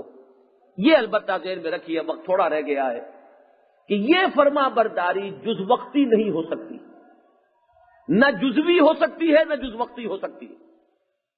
ہمارا آج کل کا کانسیپٹ جو ہے وہ ایمپلائر امپلائی ریلیشن شپ کا ہے۔ آج وہ آقا اور بندے والا تصور ہمارے ذہنوں سے نکل چکا ہے، اس لیے کہ ہمیں اس کی کوئی مثال سمجھ میں نہیں آتی، سامنے نہیں آتی۔ اگر کوئی ایک شخص ایک دن کی مزدوری پر کام کر رہا ہے تو وہ ایمپلائر امپلائی ریلیشن شپ ہے، وہ 8 گھنٹے کام کرے گا، وہی کام کرے گا جس کا آپ کے ساتھ اس کا معاہدہ طے پایا ہے، اور شام کو وہ اپنی اجرت لے کر وہ فارغ ہے۔ اب آپ اس کے کوئی آقا اور مالک نہیں ہے۔ کوئی ویسے ملازمت کر رہا ہے تو جو فرائض ہے اس کے وہ ادا کرے گا، اگر کوئی کلرک ہے تو آپ اسے جھاڑو نہیں دلوا سکتے، اور اگر کوئی اور شخص جو ہے کسی اور کانٹریکٹ پر آپ نے اس کے ساتھ کوئی معاملہ طے کیا ہوا ہے تو کوئی اور مطالبہ آپ اس سے نہیں کر سکتے۔ تو یہ جو جز وقتی اور جزوی قسم کی ملازمت ہے، اس پر قیاس نہیں کیا جا سکتا۔ جو یہ عبدیت ہے یہ کلی ہے اور ہمہ وقتی ہے۔ بندہ تو ہر وقت بندہ ہے، اسے ہر وقت حکم ماننا ہے، ہر کہنا ماننا ہے، کسی چیز کو وہ لوٹا نہیں سکتا، اس لیے کہ یہاں کانٹریکٹ نہیں ہے، یہ کوئی معاہدے کی بنیاد پر کام نہیں ہو رہا ہے، بلکہ یہ بندگی ہے۔ تو جز وقتی نہ ہو، جزوی نہ ہو، کلی اطاعت۔ اس میں اس کا کرم ہے، اس کی یہ رحمت ہے کہ اس نے ایک ایکسیپشن رکھی ہے کہ کہیں بھول جاؤ، خطا ہو جائے تو بس پشیمانی، اور پشیمانی کے ساتھ لوٹ آؤ گے تو معاف فرما دوں گا، یہ اس کا کرم ہے۔ ورنہ واقعہ یہ ہے کہ کوئی ایک حکم بھی ٹال دینا اس کا، وہ تعلق جو ہے بندگی کا وہ تو ختم ہو گیا۔ پھر وہ تعلق جو ہے وہ اتنا نازک ہے کہ آپ نے ایک حکم اس کا جو ہے اس سے سرتابی کی ہے تو تعلق تو مجروح ہو گیا۔ لیکن اس نے ہماری ان کمزوریوں کو جو ہماری خلقت میں مضمر ہے، اسی نے فرمایا یہ خلق الانسان ضعیفا، انسان کمزور پیدا کیا گیا ہے، انسان میں نسیان بھی ہے، بھول بھی جاتا ہے۔ لا تؤاخذنا ان نسینا او اخطانا، اگر بغیر ارادے کے ہم سے خطا ہو گئی ہو پروردگار، یا ہم کہیں بھول گئے ہوں، چوک گئے ہوں، کہیں ہم جذبات کی رو میں بہہ گئے ہوں، تو ہم سے فوراً جیسے ہی انسان کو تنبہ ہو جائے کہ مجھ سے خطا ہوئی ہے، یہ تو میں مقام بندگی کے بالکل نامناسب روش اختیار کر بیٹھا ہوں، وہ اگر لوٹے گا تو اللہ تعالیٰ معاف فرما دے گا۔ لیکن یہ کہ بندگی بہرحال اپنے اس لفظ اور اپنے مفہوم کے اعتبار سے نہ جزوی ہو سکتی ہے، نہ جز وقتی ہو سکتی ہے، وہ کلی اطاعت ہوگی اور ہمہ وقتی اطاعت ہوگی اور محبت کے جذبے سے سرشار ہو کر ہوگی۔ اب اس کو ذہن میں رکھیے کہ اگر یہ کیفیت ہے اور انسان کہے ایاک نعبد تو وہ سچ کہہ رہا ہے، اور اگر یہ نہیں ہے اور وہ کہہ رہا ایاک نعبد تو اس نے جو اظہار حال والا پہلو جو اس میں ہے اس کے اعتبار سے جھوٹ کہا ہے، وہ اپنے اس قول میں ثابت نہیں ہے، وہ بات کہہ رہا ہے جس پر پورا نہیں اتر رہا ہے۔ اس اعتبار سے یہ چونکا دینے والی چیز ہے۔ یہ وہی بات ہے جس کو اقبال نے کہا ہے، چمی گویم مسلمانم بلرزم کہ دانم مشکلات لا الارا۔ یہاں سے پھر وہ بات آگے آئے گی کہ پھر اس کا تعلق جڑتا ہے اس سے کہ ایاک نستعین، کہ اتنی بڑی بات میں کہہ رہا ہوں جس پر لرزہ طاری ہو رہا ہے پروردگار، میں اس میں تیری مدد کا محتاج ہوں، تو ہی اعانت فرمائے گا، تو ہی مدد فرمائے گا تو میں اپنی اس بات پر پورا اتر سکوں گا۔ اپنے زور بازو کے اعتماد پر اتنی بڑی بات زبان سے نہیں نکال رہا، بلکہ یہ بھی در حقیقت وہ اللہ کے حوالے کر دینے والی بات جو ہے اسی کا ایک پہلو ہے کہ میں نے ارادہ کیا ہے، عزم ہے، میں تجھ سے عہد کر رہا ہوں، لیکن اس عہد کے اندر پورے اترنا بھی جب تک تیری تائید اور تیری نصرت شامل حال نہ ہوگی میرے لیے ممکن نہیں۔ اسی میں ذرا ذہن میں جوڑ لیجئے نبی اکرم صلی اللہ علیہ وسلم کی جو مسنون دعائیں ہیں، نماز کے بعد آپ کے کچھ اذکار مسنونہ ہیں، اس میں سے ایک یہ بھی ہے، اللہم اعنی علی ذکرک و شکرک و حسن عبادتک، اے اللہ میری مدد فرما اس پر کہ میں تجھے یاد رکھ سکوں، نمبر 1، اور تیرا شکر ادا کر سکوں۔ شکر سے بات چل رہی ہے الحمدللہ رب العالمین، اور اسی کا میں نے بتایا کہ یہی وہ ہے ترازو کا پلڑا کہ جو جا کر ایاک نعبد کے ساتھ جڑ جاتا ہے۔ تو اے اللہ میری مدد فرما کہ میں تجھے یاد رکھ سکوں اور تیرا شکر ادا کر سکوں اور تیری بندگی کر سکوں باحسن وجوہ۔ اللہم اعنی علی ذکرک و شکرک و حسن عبادتک، آمین یا رب العالمین۔